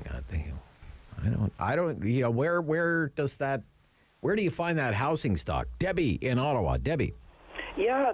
Debbie. There was a guy on talking about, like if you want to buy land and develop on it, there's a meeting, and then there's a consultation, then another meeting, then an investigation, and then they take a vote, and then the vote doesn't go through, so they're back at it again. They prevent anything from actually going ahead, and it costs us a fortune. That's what I'm saying. And then the police department, they get blamed for everything. You don't want cameras on the market. You don't want a lot of police on the market. Well, every time you go to budget, they want to take the money from the police. I mean, they don't basically know what they're doing. Yeah, the police budget has tripled since amalgamation too, Debbie, right? Yeah, I know, but I mean, they have to start cutting the fat, and the fat is we're going to have a commission with first of all, this and that, and then we'll have another investigation, and it just keeps going on. Okay. The only people getting rich are the lawyers. Okay, well, Debbie, first there has to be some kind of recognition that there's even fat. The candidates can't even agree on that right now. That's kind of where this whole discussion is at. Paul in Ottawa. Paul. Yes, good morning. 2 cents. They are able to diminish even more than 2%. And one way is, I know every councillor has a slush fund. And if you want to check them out, they give money to school graduations, to local hockey teams, football teams. And I'm the type of person, when I'm paying my taxes, I want it to go back to the taxpayers. Okay. Yeah. If I want to give to a charity, let me give my money. Nothing bothers me more is when they're using my money for them to feel good by giving it to somebody else. Like the office budget kind of stuff, right? Yeah. That used to. Sometimes that drives people crazy. You know. They give out little trinkets. They give out a pen with the councillor's name and phone number on it, or they give out a fridge magnet, or a municipal, a picnic. Yeah. For a while there, a popular one was ice scrapers for your car. I remember there was a councillor, who was it, in Alta Vista? The guy who's not running again in Alta Vista, Cloutier, was giving out ice scrapers for people's cars. Jean Cloutier provided, thanks for that. Right? They give about 500 per school for graduation. Right. And even, again, it shouldn't be used as a gift or no. If the counselor wants to give money to somebody, he or she should write, he or she or they should write a check from their bank account. Okay. Don't give. And secondly, I tend to agree that our police officers are there to enforce the law. Okay. They are not there to manage a parade or a demonstration. And if they are needed, the person organizing the demonstration or the parade should pay for it? Pay for it. Really? Nothing is free in this world. Okay. And that's, anyway, so I think Sutcliffe, I think he's reasonable, and you can't say, I will cut. You have to investigate. And that's basically what he's saying. Yeah. So I tend to agree. All right. Thank you, Paul. Thank you. Interesting examples. Yeah. And if your counselor uses his or her or them their office budget, to give you a fridge magnet, it's like having a re-election sign on your fridge for 4 years. That's another thing. It's all of this branded content that comes from that office budget that the counselors spend money on, and the movie nights and everything else that they do. Works to their great advantage at this time of year in the election year. 10:46. Be right back. 2 cents on 2 cents on the Rob Snow Show on City News.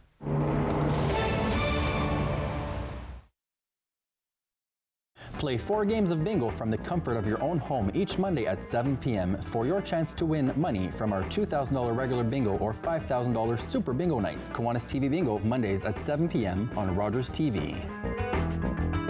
What are we doing about COVID? Seems like the communications have been all about how everything's opening up, and yet here in Ottawa we're experiencing our 7th wave, so a bit of a contradiction there.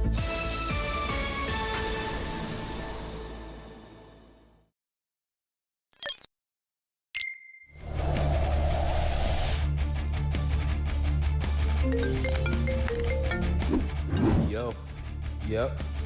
Okay, I'll be there.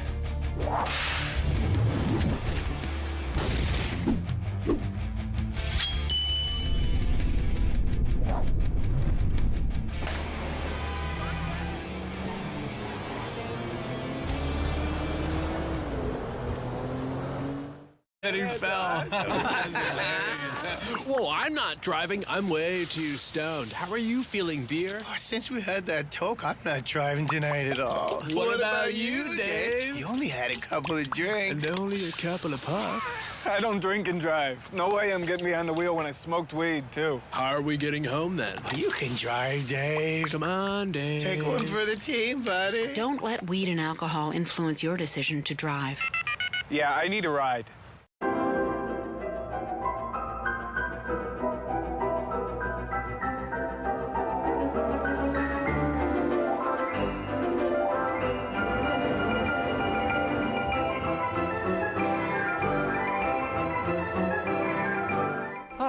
I'm Julian Armour from Music and Beyond.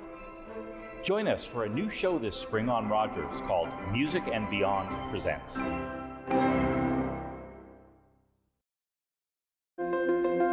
Enjoy the fresh outdoors.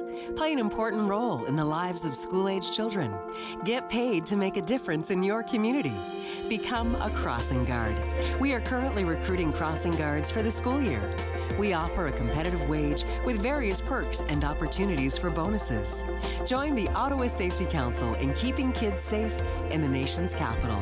Find out more at crossing-guard.ca. Hello, I'm Jim Deeks, host of Canada Files. I hope you'll join me each week for interesting and informative discussions with some of Canada's most impressive people. Every year, dozens of Canadians are killed or seriously injured because they take risks around railway tracks. Talk to your loved ones about rail safety. Visit stoptracktragedies.ca. On the Rob Snow Show.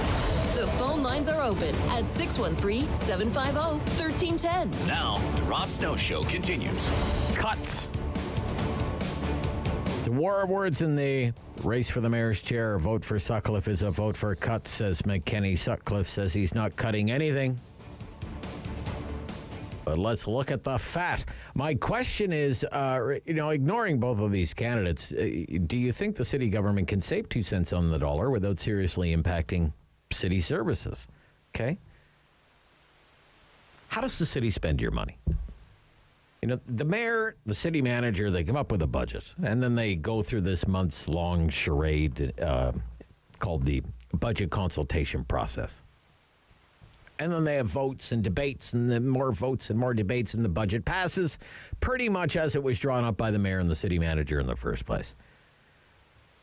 But then, throughout the year, someone spends your money at City Hall. And that's done under what's known as the delegation of authority. Okay? It's the staff's job to spend your money. They've been delegated that authority by the city council. So if someone in management at the city needs to rent dump trucks to deal with a big snowstorm, for example, they don't have to go to City Hall. And there doesn't have to be a vote. They've been delegated the authority already. It's in the budget already. Go rent a few dump trucks and take the snow away. That's how it works. Okay? And every 6 months, the city publishes a report and puts it on the web. Of all of those types of contracts and purchases, over $25,000, all in the interest of openness and transparency. And I read them so you don't have to. And I read them for my own amusement as well, because it's a wonder what it takes to actually operate a $4 billion a year corporation like the City of Ottawa on a 24/7, 365 basis. And I read the latest report yesterday afternoon, getting ready for today's show. Because if you want to save 2 cents on the dollar, first you have to get a handle on where the money is spent right now on a day-to-day basis. For example, gazebos. Okay? Everyone loves the story about gazebos because of the infamous, notorious G20 gazebo that they built in Muskoka. You maybe remember that story, Tony's gazebo. Well, I'm telling you, this city is sparing no expense when it comes to gazebo construction. 2 gazebo projects are outlined in this report. The gazebo at Herald Place. All labor, equipment, and materials, $101,000. And then there's the Don Gamble Play Structure and Gazebo Replacement Project, $215,000. Now, it's not just a gazebo, okay? There's a play structure there, too, like monkey bars. You know. But you have to think, if it's about priorities, that's $325,000 for a couple of gazebos and a play structure. How many homeless could you house? Paramedics. We love our paramedics. They have tough jobs, stressful work. They're saving lives every day. But with the paramedic service, it seems all the action is not on the road. It's back at the headquarters at this place called the Ottawa Central Ambulance Communications Center on Don Reed Drive, which isn't far from here, actually. They are building, I came across this yesterday, a video wall It's called video wall. We don't even have one of these here at CityNews, a video wall. It's like a massive LED display. It's going to show them where all the ambulances are, I'm suspecting. Hey, they're all at the hospitals, by the way, waiting in line. Professional engineering services to undertake the design for the video wall renovation of the Ottawa Central Ambulance Communication Centre, $30,000. Just for the design, $30,000. Supply and install audio-visual equipment for the Ottawa Paramedic Service Central Ambulance Communication Service, $115,000. And supply and deliver all equipment for a new LED video wall display at the Ottawa Paramedic Service Central Ambulance Communication Centre, $580,000.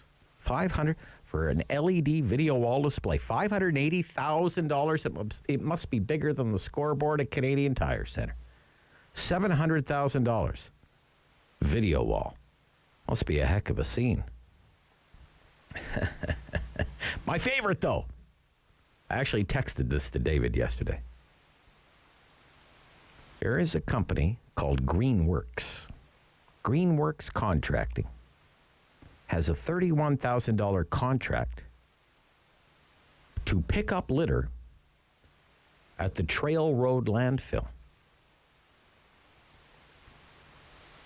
Litter pickup at the dump. You got to keep it clean. $31,060. Money well spent. I love that. Litter pickup at the dump. Not litter pickup on Rideau Street or in the Byward Market or on Elgin Street or Montreal Road. No. At the dump. That's the best one ever. James in Centertown. Hi there. Hi, James. We'll run a little low on time here, but so just to answer the question directly, I don't think that there's a lot left to cut in services. Really? Jim Watson hasn't been in for 12 years doing the same. Yeah. There are a few big items like $300 million for the Brian Colburn extension that could save a lot of money if we didn't do that, or $80 million for Greenbank, 100 and what are we up to 150 for Strandherd Drive. What about it? Those are all very like fast-growing communities, right? What are people supposed to do to get around? Because as you probably know, why is that a problem? Every single new development we build in the suburbs costs like $465 per person, right, per year. The most expensive property to develop now, because of the decisions of the city council, is transit-oriented development. Yeah, and can I just touch on like what this actually means on like a property tax bill? From myself, my property tax bill is about $5,000 for the year, which would be $50 a year that we're talking about. Okay. That I would save. We're cutting $80 million in services. I'd say $50. No, James. According to Catherine McKenney, this will decimate your public services. Yeah, well, $80 million. Yes, it'll decimate the public services, so that I'll save $4 a month. Decimate. Yeah. Decimate. Your $4 a month. Yeah. That's how close we're teetering to the total decimation of public services in Ottawa. Is your $4 a month, James? Is the 2%. Come on, James. James. Thinks we're getting full value for every tax dollar when we're paying a company $31,000 to pick up litter at the dump. Peter in Orleans. Peter. Hi, thanks. Peter. Yeah, go ahead, Peter. Yeah, a couple points. One, I just wanted to make, when you're talking about salaries, you include benefits and retirement, health benefits, payroll taxes, everything else. You can add 50% to every number you quote, because 120 turns into 180 in the blink of an eye. Where I see savings, snow removal. Snow removal is, I see every year we're scrambling around at the end of March. People are all running around removing snow, and guess what? It's going to melt. Give it a couple of weeks and it'll melt. One of the few benefits we'll ever see from global warming. The snow will melt.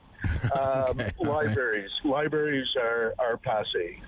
Libraries are one of the most popular city services in Ottawa. It might be, but they're using libraries for other things. Like out in Orleans, that library could be easily incorporated into one of the other recreational centers as a standalone.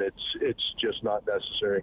And I will cast another vote for a previous caller who said the city needs to get out of subsidized housing. They should just. Okay, but that's 15,000 housing units.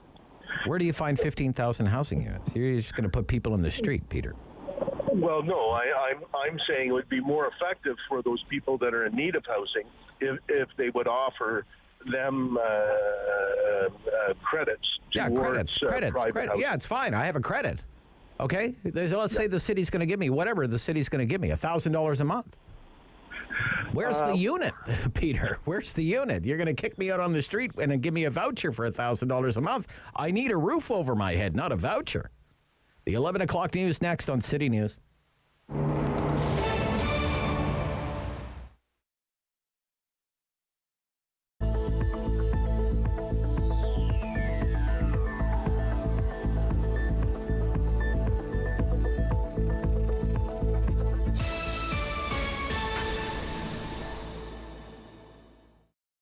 The houseless crisis, because it really is a crisis down here on Rideau Street. There is not enough shelters for men especially, and we need to be helping our most vulnerable.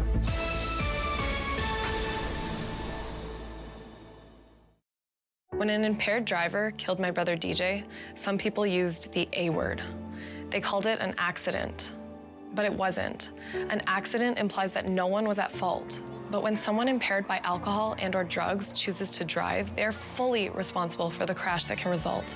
So please, for the memory of my brother DJ and the thousands of families whose lives have been shattered by impaired drivers, let's drop the A word. A crash caused by impaired driving is not an accident. Hey folks, it's me, Giovanni Patini, the host of the RTV quiz show, the hottest show on television. It's the hilarious quiz show where you, the viewers, play for valuable non-existent prizes. It's got great trivia, fun facts, and a lot of laughs, all blended together in a perfect cocktail of edutainment. So join us Wednesdays at 7:30 right here on Rogers TV. Nice. Join me for Season 3 of Paula Roy's Favorite Foods.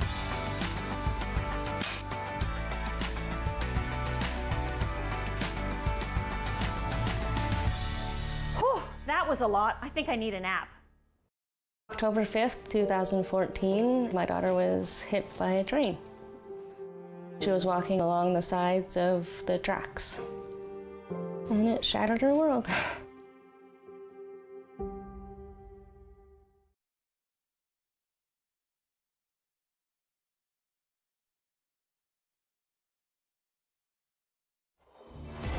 Number 1 for local news, traffic, and weather for Ottawa and the Valley. This is City News 1011 everywhere. Good morning. It is Wednesday, October 12th. I am Damilola Unime. Right now in Ottawa and in Smith Falls, it is mostly cloudy, 14 degrees. And here's what's making news in Ottawa and the Valley. The race for the seat of mayor of Ottawa is a dead heat. That's according to a Mainstreet poll. The poll suggesting support for Catherine McKenney is still at 34%, holding steady from polls in July and September. Now support for Mark Sutcliffe has jumped to 32%. That's up from 15% in July and just about 20% last month. Mainstreet analyst Robert Martin tells the Rob Snow Show both candidates have a dominant demography supporting them. For voters who have a high school or less educational attainment, a lot of them are undecided, but Mark Sutcliffe does beat Catherine McKenney there. But then when you get to university educated or higher, Catherine McKenney leads it with that group. And transit is big on the mind of Ottawa residents, as the poll suggests 25% of voters want an improved transit system and 24% say they want affordable housing. With the weather forecast for Ottawa and the Valley, here is City News weather specialist Denise Andriachi. Another warm day through Ottawa and Smiths Falls. Daytime highs near 19. A gusty wind out of the south. Chance of showers through the day and night. We've got showers in the forecast for Thursday. Most of the day unsettled. Highs near 17. Sunny to start the day on Friday and seasonal near 15 degrees. For today, warm 19. City News time 11:03. We're getting a look at leaked document that shows the situation in Ontario emergency rooms is even worse than we thought. City News reporter Richard Southern reports. The leaked Ontario health documents were released by the Ontario Liberals. It showed the situation in Ontario hospitals this past August was more dire than we thought, with a majority of patients waiting up to 33 hours for an inpatient bed.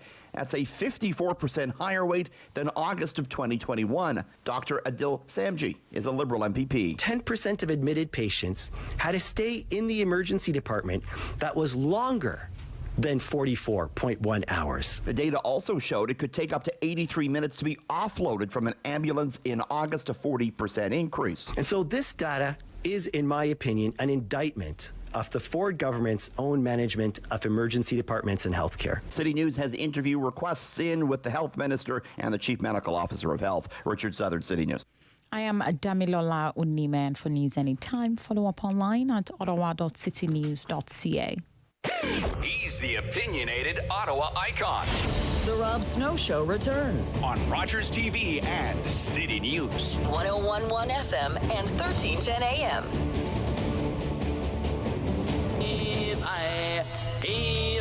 Oh, the best man in Ottawa was Mapara Joe. Mapara Joe. Big Joe Mapara paddled into Mattawa all the way from Ottawa in just one day.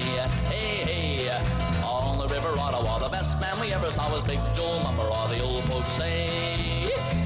Come and listen and I'll tell you what the old folks say. And he say Big Joe had an old pet frog, bigger than a horse, and he barked like a dog.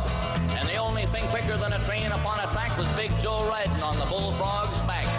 Heave hi, ho, the best man in Ottawa was Mapara Joe. Mapara Joe. Bruce McIntyre's back from the Eganville leader. It's time for Valley View. Good morning. Good morning from the Valley, Rob. How are you, Bruce? Where are you today, Bruce? Where are you? I'm actually in Renfrew today. I'm doing a little work at home option and just seeing what's out there. What's that? There, what? Just seeing what's out there in the wide world of Renfrew. Just seeing what's happening. Okay. It's quite down the long weekend. We had bumper-to-bumper traffic going through here. They all wanted to go to Algonquin Park and see the colors. So, well, yes, there's quite a picture in the Eganville Leader this week. The paper is out now on newsstands. $3. It's a weekly. It's Renfrew County's largest paid circulation newspaper, independently owned since 1902. That's right. And Gerald was born in 1901, the owner. So, but my gosh, it has a picture here. I guess it's Highway 60, and just as you say. Wall to wall and bumper to bumper, by the looks of things, right? So, and that's the people who didn't buy a pass. They were selling passes at the park for certain areas. You can go in and see the fall colors, and they were sold out last week. So it's a popular thing. No moose reporting. Usually there's a big moose, one or two moose stories that come out of the park. People almost hitting it, or people stop and cause traffic jams. They go and take their pictures of the moose, but that did not happen as far as I know this year. Yeah, that's a rarity. As usual, there is the picture of a traffic accident on the cover of the Eganville Leader this week. The publisher quite often likes to put traffic accidents on the cover of the newspaper, but thankfully, no injuries, no serious injuries there. It looks a lot worse than it is. You look at the pictures, like wow. But ironically, the individuals who were part of that accident up on Floymount is the former fire chief, Morty. He was rescued, and he and his wife were rescued by the Forest Fire Department, which he used to was command of about 10 years ago. And luckily, they both were not injured. His wife at the time, when he was fire chief, was a prevention officer. Yeah. So we had the two of them in there, and it's just one of those things, going around a corner, just lose control, and down Highway 132 on a beautiful fall day. But as I say, luckily the orange was called in as well, in case there was more serious incidents, and not required. And their pet dog Bowser was okay. Little cuts, but he was all right. All right. So Bruce is, we're going to be checking in with Bruce. He may not be aware of this yet, but I'll be calling him for all the updates on election night on October 24th from the Valley, covering all the Valley communities. What's the buzz, Bruce? What are the issues? What are you hearing? What do you know? What are the races to watch, Bruce? Well, in Renfrew, we just had our all-candidates debate last week, and it was a full house at the Recreation Center. And I find this format, it's unfortunate. They only get one debate, and they're given 3 minutes each to get up and make their spiel, and then they're allowed to answer questions. They get 1 minute to answer questions. It's not really a debate. It's more of a Q&A with the moderators. But the thing that came through loud and clear, it was ironic, funny.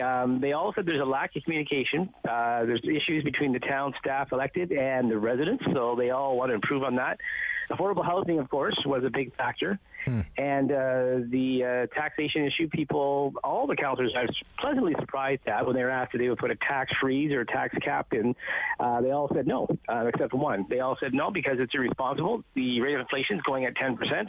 The cost of living is going up. And if we do not bring in a tax hike of some type over the next 2 or 3 years, you'll be hitting a 10 or 12% tax hike down the road.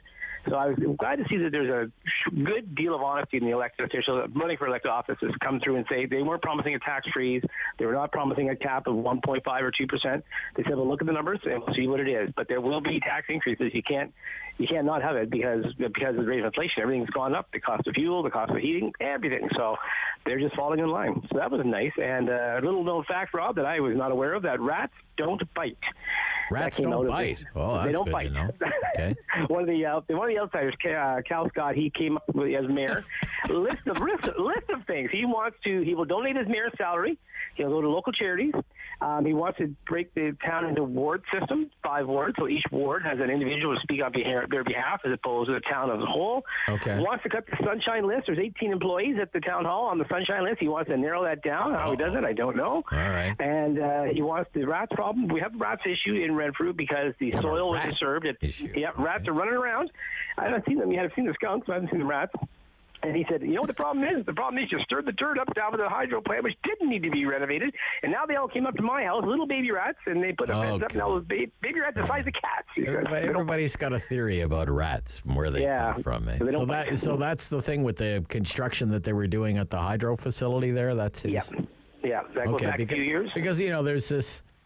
I don't even know how true it is that the blasting from the LRT construction has brought the rats to the surface of Ottawa is kind of it's a common thing that I hear in Ottawa. I don't know how true it is. Is that an urban myth? Or? No, I have no idea, but it's out there. It's been making the rounds for years. One of the profiled communities this week in the Eganville Leader with a profile of some of the candidates is Brudenell Lindock Raglan. Yeah, is that right? Listeners, BLR? Yeah, BLR. It's not a rock band, it's a township. And they may be familiar with Palmer Rapids. That's the hub of the township. Okay. Yeah. Right. And last year, your listeners may recall, the last term of council, that council was our version of North Algona. They had 2 councillors who were forced. One resigned and one was basically removed for conflicts of interest, going against the Code of Ethics Act. Other such nice things that the outside investigator came in and uncovered. And so one of them, Andrew Buderick, she is going to run again this year, but not as a councillor, but as mayor. And she said her experience was a terrible experience and that she wants to take her lessons learned so it's not repeated to other councillors when they take their turn at the council table. I'm curious to see how that's well received. I mean, she is a very popular woman for no other reason than that the farmer's market, she makes the world's best donuts. And if you don't get there by 8:30 in the morning, Rob, at Barry's Bay or Combermere, you're not getting a donut. And they sell out in an hour, and that's what she's known for. She's a donut lady, and they're amazing donuts. But she ran for council last time. Her conflict of interest was her son was given a fine for having an open pit fire when there was a fire ban on, and she went to bat for him at the council table. Nah, it's not a good thing. As a parent, yeah, you want to help your son, you want to give him but as a councillor, you're there. You shouldn't even be involved. It should be a matter between the staff and the. Yeah, but she got involved, and that's why she was asked to relieve. She did an appeal to the courts, and she lost that appeal, and so she was removed from her council seat for the last 4 months of the year. And she's running for mayor now. It'll be interesting to see what happens down there. The former mayor, Sheldon Keller, he says he had enough of this nonsense. He was promoted from councillor to mayor a few years back. He's just going to run for council this time. So it'll be very interesting to see if they are both elected, how the dynamics work out at the table. I wouldn't want to be in the middle of it, but it'll be interesting to see. Yeah, it's a really interesting read about the Ontario Winter Games. There was such excitement in the Valley for the Ontario Winter Games coming to the Ottawa Valley and Renfrew County, and then it had to be canceled because of COVID or delayed or postponed. Postponed, right? Yeah. So it's back on for 2023, and now the organizers are kind of making the rounds, asking the hat in hand. Yeah, they're making the rounds asking for municipal support, right? Yeah. They want cash and in kind, and some of the municipalities have said, no problem. What do you need? Take it. As far as fencing, electric generators, whatever they need, and also $5,000. Now, you couldn't ask for a worse time to go asking for money when you're in the middle of an election, because they can't do anything. First of all, it's lame duck, and people aren't really in a giving mood of $5,000, and everyone's talking about budget cuts and trimming the fat and everything else, and they're going around looking for $5,000. So it'll be interesting to see how they make out. There's 17 local municipalities plus the city of Pembroke. There's 18 municipalities that they're hoping to get $5,000 from each, and plus in-kind donations. And it's a tough slog. They need 1,000 volunteers to make it work. They're up to about 750, I believe.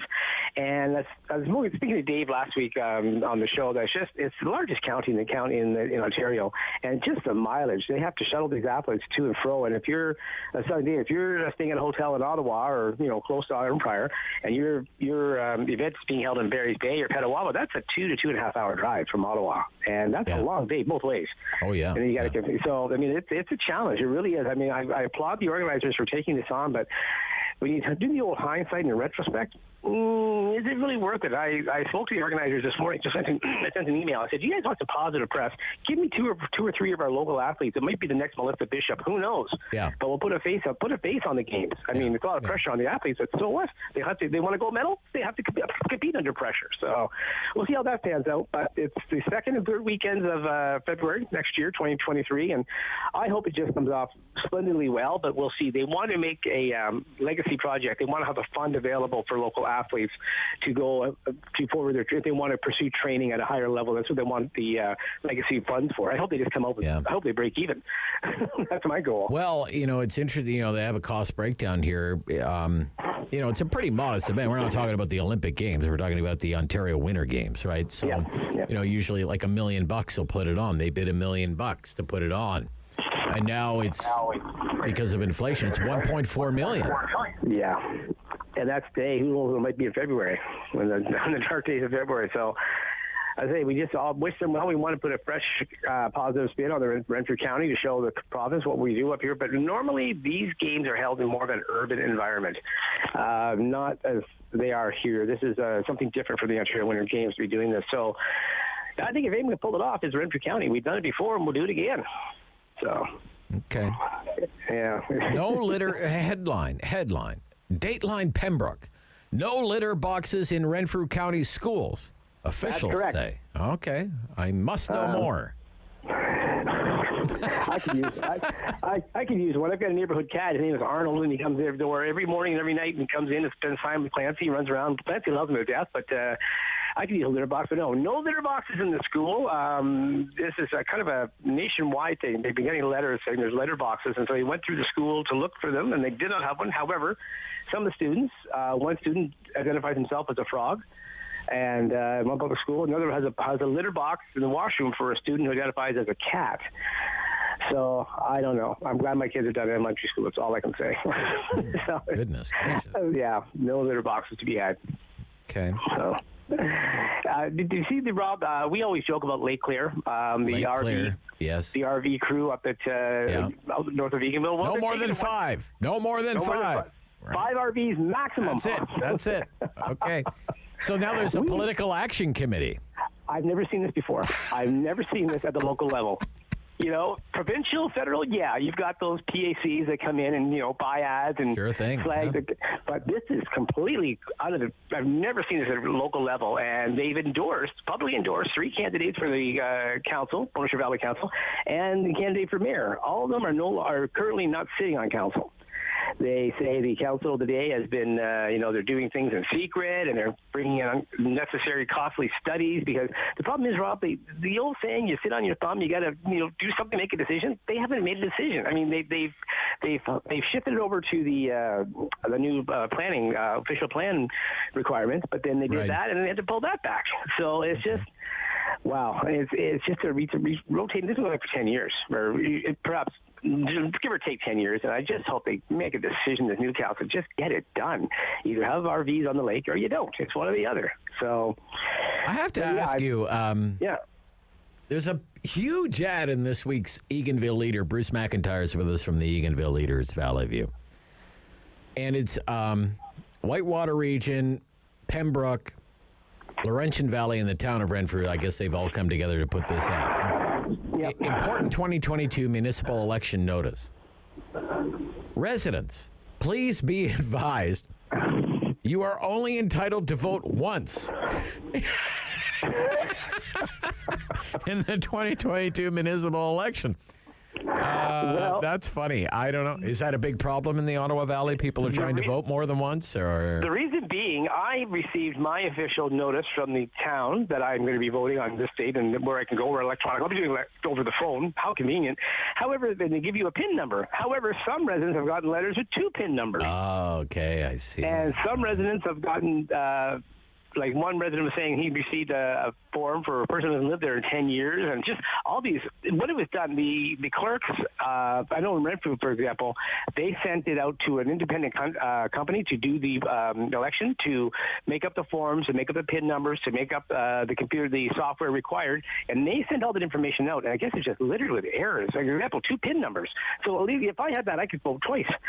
So, I mean, illegally, but, I mean, that's where that's coming from, and it's nice to see the townships, instead of taking one ad out each, which I would have preferred, they did a joint ad, which is quite common around here. You'll see 4 or 5 municipalities all getting together quite often to promote an ad or some program that they're involved with. So, I hope I know the advanced polling starts this Friday in Renfrew, and we have telephone polling, which they've gone from having 2 or 3 polling stations down to 1, and it's paper ballots, which people still use. It's a way to go, and that'll be available at Town Hall. But it'll be electronic voting either by phone or by internet, and I just hope we don't have the issues we had last time when we were in one of those municipalities that had suffered an electronic breakdown during the middle of the election, the provincial election, and we had to wait, municipal election, we had to wait to the next day to officially declare the winners. So we're hoping that doesn't happen again this year. I can only hope. Gonna let you go, Bruce. Thank you for the update from up the line. Great to hear from you. We'll talk to you election night. Bye-bye. Thank you, Rob. Yeah, Bruce McIntyre with the Eganville Leader, 1121. We'll be right back. Our City News reporter, Momin Qureshi, is in Innisfil, Ontario, where 2 police officers are dead. They were shot inside a home in Innisfil while responding to a call. We'll get the very latest on that story. This is City News.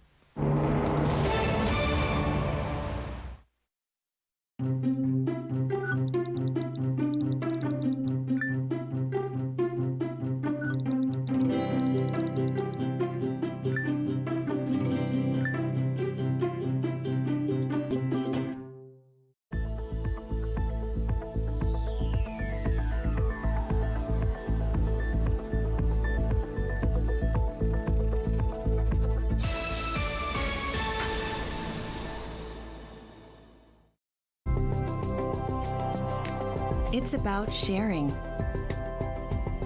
and caring. It's about doing and belonging. It's about living life to its fullest. And it's about laughing out loud. We are L'Arche Canada, and we're about witnessing and sharing the gifts of all people. Learn more about us today.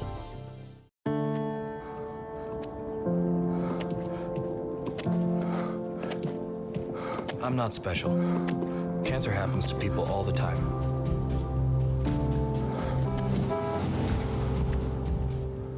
I take 1 mile at a time, 26 miles a day. want to set an example that'll never be forgotten. Sometimes it feels endless. But the pain I feel is nothing. I've seen little kids in so much pain. Somewhere, the hurting must stop. Terry Fox ran more than halfway across Canada to raise money for cancer research. Every year, millions of people around the world continue the marathon of hope in his name. Hi, I'm Sahai from The Wiggles, and this is my new book, Something in Common. Join me on an adventure as a camp counselor helping some amazing children make friends and share what family means to them. I wrote this book with my friends at Children's Aid Foundation of Canada to help children who might feel lonely or like they don't belong. Not everyone has the same type of family, but we all have something in common.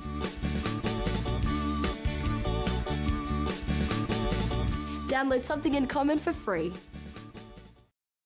Play 4 games of bingo from the comfort of your own home each Monday at 7 p.m. for your chance to win money from our $2,000 regular bingo or $5,000 super bingo night. Kiwanis TV Bingo, Mondays at 7 p.m. on Rogers TV. What are we doing about COVID? Seems like the communications have been all about how everything's opening up, and yet here in Ottawa we're experiencing our 7th wave, so a bit of a contradiction there.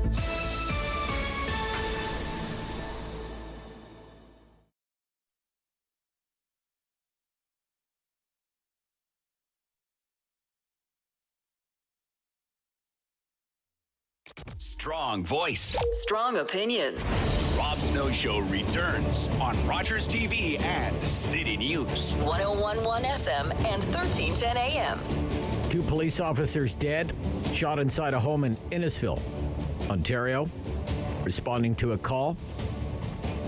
Momin Qureshi is working the story for City News. What's the latest, Momin? The latest is that we are expecting an update from police coming up in a couple hours here at 1 o'clock this afternoon at Innisfil Town Hall.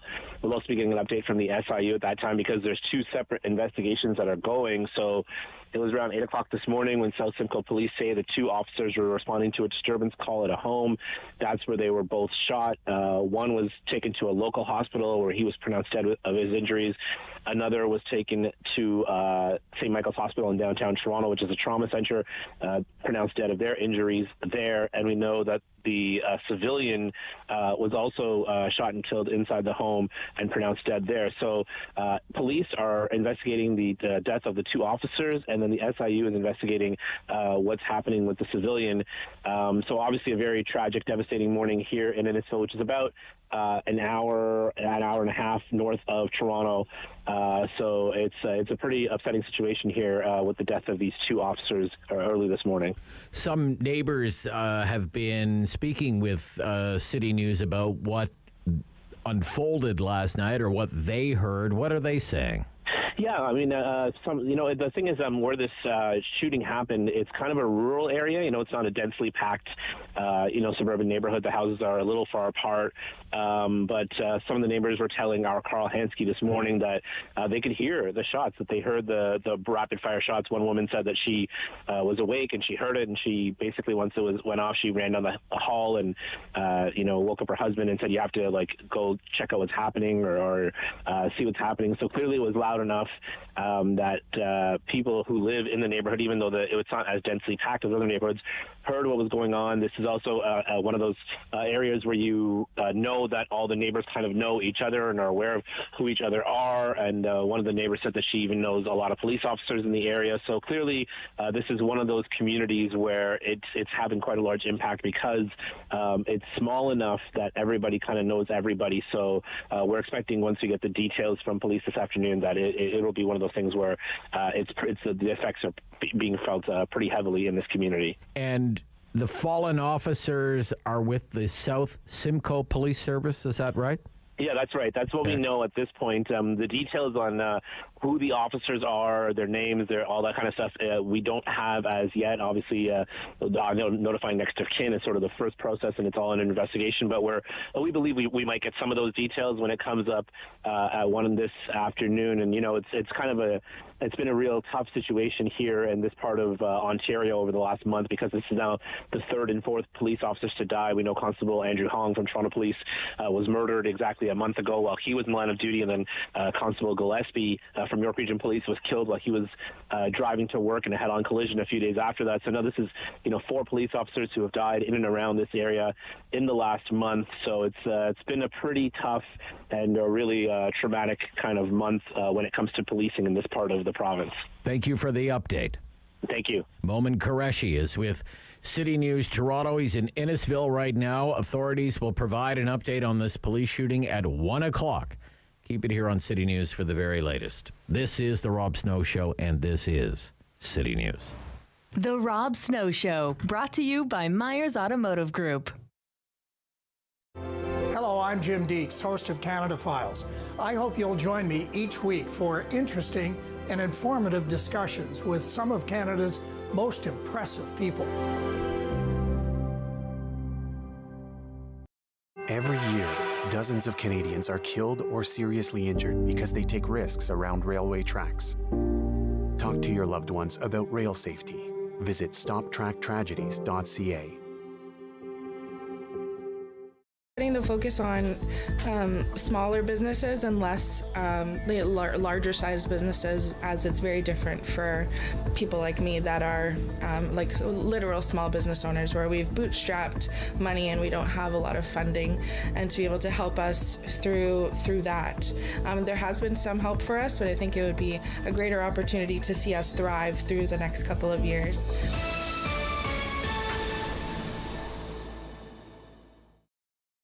$20. Hi, I'm Maggie. Come into my kitchen. When you're using salt in a recipe, check for saltiness. Not all salts are equal. A fine grain salt is a lot more salty than a large grain salt, because that takes longer to get into the food. Bum, bum, bum, bum, bum, bum, bum, bum. $20. $20. Down the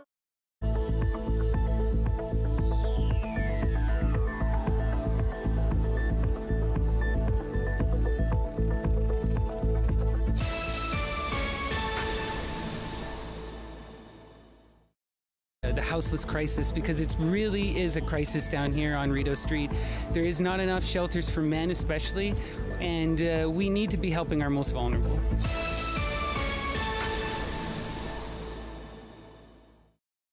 Number 1 for local news, traffic, and weather for Ottawa and the Valley.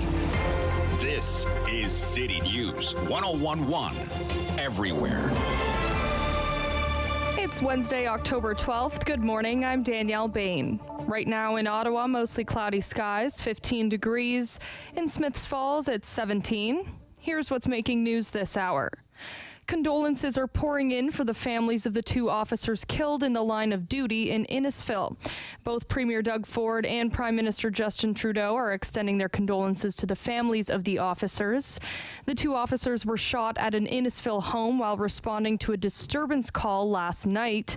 Ford says Ontarians are praying for the officers' families and all the other police officers who put their lives on the line to protect our communities. The police department says the suspect in the case is dead, and Ontario police are investigating. Under 2 weeks to go until the municipal election, and a Mainstreet poll suggests support for Catherine McKenney is still at 34%, holding steady from polls in July and September. Support for Mark Sutcliffe has jumped to 32%. That's up from 15% in July and just about 20% last month. Transit is big on the mind of Ottawa residents, as the poll suggests 25% of voters want an improved transit system and 24% say they want affordable housing. Ottawa police have charged 2 men following a gunpoint robbery last week in the south end of the city. On Thursday last week, the victim pulled into her driveway when 2 men in a vehicle stopped, approached her, and demanded her purse at gunpoint. Shots were fired, but the victim was uninjured. Police tracked the suspects back to Gatineau. 20-year-old Oz Abbas Hamid and 23-year-old Hussein Al Farah were each charged with robbery using a firearm and a few other offenses. Both suspects appeared in court yesterday. City News Time, 11:33. I'm Danielle Bain for News Anytime. Follow up online at ottawa.citynews.ca. The world is changing. So keep up with Rob. The Rob Snow Show returns on Rogers TV and City News, 101.1 FM and 1310 AM. Every week, with the help of Geoffrey Johnston, we take a look at big international news stories. Geoffrey writes about international affairs for the Kingston Whig Standard, and he's back with me on the Rob Snow Show here on City News. Good morning. Good morning, Rob. I think we need to talk about this ever-evolving situation in Ukraine. For weeks, the Ukrainian armed forces seem to have this incredible momentum and really seem to be turning the tide. But now, Putin has increased the ferocity of the Russian attacks, especially with these latest missile strikes. And you have a new general for the Russian side that comes with a reputation of brutality even by Russian standards. This guy, Sergei Sirovikin. What do you think about where this conflict stands right now? What's your assessment of it right now, this war, Geoffrey? Yes. So the Russian missile attacks are doing nothing to break the Ukrainian momentum on the battlefield. If anything, these strikes, which are targeting infrastructure, hospitals, schools, civilian areas, and they're making no bones about the fact that they are doing this. So these are war crimes, what they're doing right now, because under international law, if you are deliberately targeting civilian infrastructure or areas where civilians are known to be, that is a war crime. So they're doing this because they're losing on the battlefield, and they're losing badly. Putin's mobilization, because as you recall, he's called up 300,000 regular people and thrown them into the army, virtually no training, poorly equipped. They're not going to turn the tide of the battle on the battlefield. The Ukrainians are much better equipped, they're better trained, and they're motivated because they're fighting for their homeland and they're fighting for their families. And so the Ukrainians are just going to continue to press forward and take territory. And the Russians, all they can do at this point is fire missiles and launch these wicked barrages and do terrible damage. But the Ukrainians are fighting back and they're trying to restore electricity. This is also made the Americans resolute in providing air system defenses to the Ukrainians. So every time something happens like this and the Russians try to ratchet it up, the Americans are trying to do a proportionate response. So President Biden and President Zelensky spoke the other day, and President Biden said they're going to provide the Ukrainians with more sophisticated air defense systems. And they've already had been sent these HIMARS missiles, which are not missiles, artillery systems. So it's this really accurate mobile artillery system that's been used to great effect to strike the Russian position. So I think that this military, this barrage of civilian areas and infrastructure in the end will not turn the tide of war, and the Ukrainians are going to continue to press the advantage. Sounds like what Ukraine could really use, I don't know, this is just me thinking out loud, is something like Iron Dome. Like the Israeli technology, the missile interception technology, Iron Dome, something. Yes. Like that. Now, the thing about missile defense, there is no such thing as an actual missile shield. That was the thinking behind Ronald Reagan's Strategic Defense Initiative, where you would have this multi-layered shield and you'd be able to stop every missile coming in. And the Americans couldn't actually do that, and they still don't have the technology to do that. So for these missile defense systems to work, is you have to set them up in certain areas. So you have to figure which areas are going to be the targets. So you'll have to set up all these, anti-rocket systems. And the systems that the Ukrainians have are actually very sophisticated because, for example, yesterday, about half of the Russian cruise missiles were shot down. Oh, good. But my point in all of this is that there just wouldn't be enough missile systems to protect every civilian population area and every, vital infrastructure. By the way, over the weekend, it looks like there was maybe a missile strike or maybe it was a bomb hit the bridge connecting Crimea to Russia over a waterway called the Kerch Strait. And this is actually an international waterway, and this bridge is actually an illegally constructed bridge. They did this after they took Crimea in 2014. The longest bridge in Europe. It's the longest bridge in Europe. Yeah, and I've always thought that this was a legitimate military target because, as I say, this bridge is illegally constructed and it is used to consolidate control over an occupied region. So the Ukrainians are well within their rights to target this. This is a legitimate military target. But Putin is saying that this is civilian infrastructure and therefore this is an act of terrorism. But Putin's all about projection because what Putin is doing now is actually terrorism by launching attacks against civilian areas and civilian infrastructure with no military value. He is actually acting like a terrorist. And there is a lot of pressure now on the United Nations and Western countries to declare Russia a terrorist state because indeed, I think Russia is a terrorist state at this point. It is the world's most powerful terrorist organization because they're basically what this missile barrage is basically doing is telling the West, well, you're either going to have to back off and stop giving weapons to these people, or we're just going to keep killing civilians because that's what they're actually doing. And to me, that's the definition of terrorism. When you hear that the new general in charge of the Russian effort in Ukraine is notorious for operating ruthless air bombardment campaigns in Syria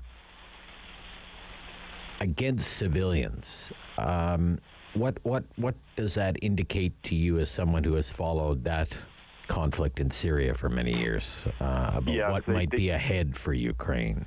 So they turned Syria basically into rubble. And they turned much of it into just a giant ghost town. And the devastation is unbelievable. You see the pictures from Syria and you realize that, there's nothing left to rebuild. They've destroyed the infrastructure. They destroyed buildings, schools, hospitals, water filtration plants, basically turned the place, outside of Assad's control into something from the Stone Age. That's not going to happen in Ukraine. Because they do have these anti-missile systems, and there's just no way that Ukraine's allies are going to let that happen. They're not going to turn it to rubble. Now, with all that said, Rob, there's going to be massive reconstruction of Ukraine after the war, and when that's all said and done, as the war winds down eventually, we're going to have an international conference. Canada will have to play a role in that, and we're going to have to talk about reconstruction and bolster Ukraine and help build it back better. And then at some point, we're going to have to seriously talk about admitting Ukraine to NATO because we can never allow this to happen again. Once we help rebuild Ukraine, we're going to have to make sure that Ukraine is never again put under the gun of Putin or any other Russian leader. Okay. Are you kind of preparing yourself for this, like the unthinkable that we could wake up someday and Putin has used the nukes? He's going to nuke Ukraine. Are you like kind of mentally preparing yourself for that news day or what? Yeah, I've been thinking a lot about this lately. I still don't think it's actually going to happen, but I do concede that it is becoming more likely. And I listened with great care to what President Biden said last night on CNN, and he was very careful in the things he said. But it's very clear that the President of the United States considers this a real threat. And I agree with his assessment that once a nuclear weapon is used, it can get out of control because there can be miscalculations. And much was made of Biden's statement that, because he said last week at a party event, fundraising event, he didn't think he was being recorded. He said it could lead to Armageddon, and that is very true because I studied nuclear issues back in the day when I was in school, and there are thresholds and fire breaks when it comes to war, and one of the fire breaks that should never be crossed is the use of nuclear weapons, even at the battlefield level, because it always escalates, and it can have unintended consequences, and something bad could happen that it's unthinkable. It's unthinkable that it could happen, but now it seems all too real now. It's quite frightening. Yeah, it could be, and we're worried, because we've got NATO countries in the vicinity. So you've got Poland, you've got Lithuania, you've got Latvia, and so what happens if a nuclear shell, because you have these battlefield cannons that fire these nuclear shells. What happens if one of them goes astray and ends up landing in Lithuania, or some Russian commander gets his wires crossed and he targets an airport in Poland? Well, then you're in a nuclear war with NATO, which is, that's the end of the world. Yeah, it's the end of the world. It's the end of the world. Yeah. So using this, and by the way, using this will not, in the end, win him the war, because Putin would end up by killing a lot of his own people, and he would irradiate the territory that he's trying to take, and the Ukrainians still aren't going to stop fighting. So I just don't see where this leads. Okay. All right, that's thoroughly depressing. Let's leave that. To the sunshiny topic of the Chinese communists. So later this week, the Chinese Communist Party is going to convene the 20th Party Congress, during which Xi Jinping is expected to further consolidate power and secure a landmark third term as China's leader. What do you make of this history-making event? What does it mean for us in the West? Yeah, that's it. Yeah, it's a good question. So he is most certainly probably going to get this third term. I'd be very surprised if he didn't get this third term, because generally what's been happening the last few conferences, you get these limited terms. So what he's done is he stepped in and he got rid of the corruption in the party. He brought back ideology to maintain control over the country, because he was worried about social media. He's made himself the head of the military. He's head of the commission that controls the military. He's the head of the party, and now he's basically created the cult of the personality in China around himself. So, you like they used to study the words of Mao in the Little Red Book. They now have a book of sayings about Xi and Xi Jinping and communism and socialism. And I think what we're going to see is further consolidation of power, because he's 69, and so I think he's going to be in there for the rest of his life. Wow. And he's built this sort of very nationalistic fervor in the country.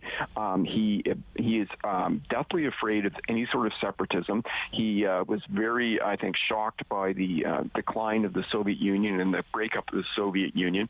And so this is very bad news for Hong Kong. It's very bad news for Taiwan, because they've cracked down on on Hong Kong, and he has said in 2019 he's not going to allow the Taiwan situation to go on forever, and he won't pass that on to another generation.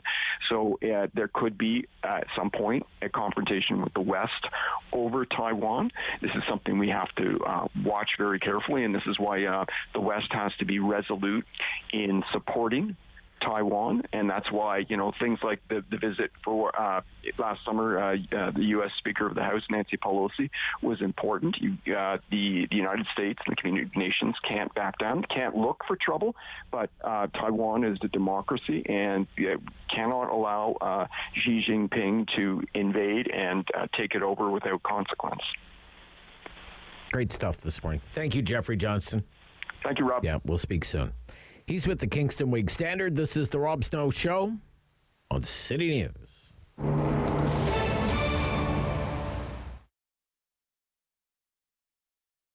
Join me for Season 3 of Paula Roy's Favorite Foods.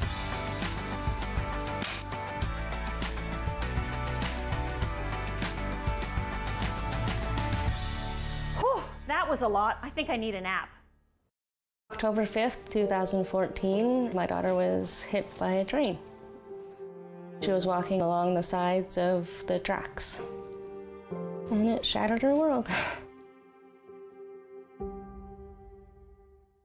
It isn't the heavy trays that make the job difficult, or the fast pace you need to keep up. It's not working another double because someone called in sick. What makes the job tough is the moment you realize a customer has had enough and you have to make that decision not to overserve. Refusing service isn't personal, it's the law. We know it's not easy, but we're counting on you to keep us all safe. Thank you, servers, for doing the tough job.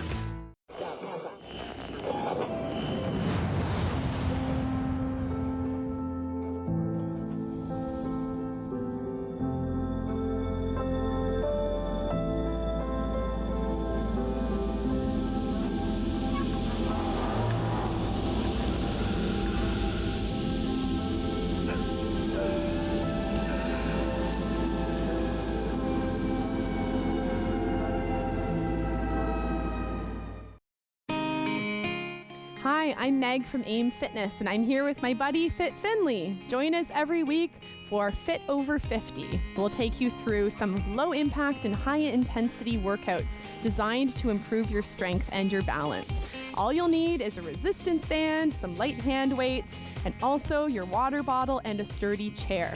Tune in right here on Rogers TV and let us be part of your weekly routine. Enjoy the fresh outdoors. Play an important role in the lives of school-age children. Get paid to make a difference in your community. Become a crossing guard. We are currently recruiting crossing guards for the school year. We offer a competitive wage with various perks and opportunities for bonuses. Join the Ottawa Safety Council in keeping kids safe in the nation's capital. Find out more at crossing-guard.ca.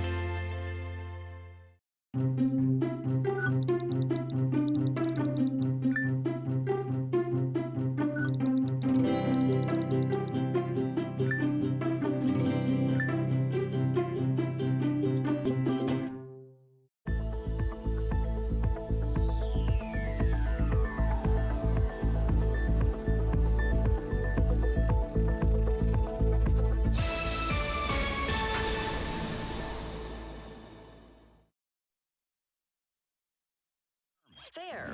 Fun. The Rob Snow Show returns On Rogers TV and City News 101.1 FM. and 1310 AM. So there are a few live news events that are happening right now. We're on the eve of the start of the public inquiry into the government's use of the Emergencies Act to end the Freedom Convoy protest in Ottawa. And a representative with the Canadian Civil Liberties Association, which has been long challenging the use of that act, is taking questions right now. What was requested? So, and let's listen to this. looking at the database of documents, I don't know what questions were asked by the Commission to get these documents, which does make it a bit difficult to assess whether it's sort of complete and answers all the questions that we'd want. And can you clarify that? Will you guys be cross-examining all witnesses? Or only some, and if so, who? So the parties have the opportunity to ask to cross-examine witnesses. Obviously, there's a lot of witnesses to get through. There's a lot of parties involved, and the Commission has asked that people try to coordinate and cooperate so that things get through in the time that we have. We will not be cross-examining all witnesses, not by any stretch. I expect we will cross-examine some, but a lot will depend on how much gets covered, because the way it will work is that Commission's counsel will question the witnesses first, and it may be that that all the questions that we have get answered over the course of that process. So we'll have to see. We'll get a little bit of notice about what the scope of their questions will cover a few days in advance of each witness, and then we'll have an opportunity to decide whether we want to cross-examine. David, other questions? Hi, Dave Fraser again with the Canadian Press. Real quick, Just you mentioned there interested in learning more about the communications between the federal and provincial government. Were you surprised, or would you have liked to see Premier Ford on the witness list? So I have to take another look, because I know that there are some witnesses who are not appearing in person, but who there are going to be sort of statements from those witnesses that will be introduced. I don't know if Premier Ford is one of those. It may be that that's sufficient. I have to say the list of witnesses is quite long, and many of them are names without much context. So I assume there will be witnesses that we'll be hearing from at the provincial level, and we'll have to see whether those are the witnesses that have kind of the pertinent information that we need. As the moderator, perhaps I'll just ask one question. One last, Boris Prou, Le Devoir. If the commission finds that it is not supported by evidence, that it was not justified from at the first place, then what happens? Well, I mean, it's done, right? What's done is done. But I think that's an important finding. I think that's an important finding for Canadians to know. I think it helps inform future governments about when this act can be used. It would be a bombshell. I think she's underestimating it. That is Faith Zwiebel, who's been on my show many, many times, and was on all through it, not just during the use of the Emergencies Act, but through lockdowns and curfews and all of those other restrictions that governments imposed during the pandemic days. She is the Director of Fundamental Freedoms at the Canadian Civil Liberties Association, getting ready for the public inquiry that has to be held because the Emergencies Act was used. Sam LaPrade is here getting ready for the Sam LaPrade Show. Hello. Nice to see you. And as I said, it's a who's who of political people who will be appearing before that. The mayor is going to be there. The person that could be the next mayor, Catherine McKenney, Matthew Fleury, Steve Canalacos, the city manager, Serge Arpin, the chief of staff to the mayor, Diane Deans, who was the chair of the Police Services Board at the time, the former police chief, the interim police chief. The Ottawa people are scattered all through this thing, and it's going to be quite something. The Prime Minister is having a news conference at a grocery store. Oh, okay. In Pickering. We're probably not going to join this right now, but it's going to be about inflation relief programs that have already passed through the House of Commons, the doubling of the GST rebates, these kinds of things. Sam, interesting that there's a new poll out that was done by Nanos that shows Canadians trust Poilievre more when it comes to being the inflation fighter than they trust Trudeau. Interesting. With a big lead there on that. So, hot show yesterday. Yes, very much. Cuts, right? That was the theme. And so Catherine McKenney was on my show yesterday talking about $80 million in cuts. Right.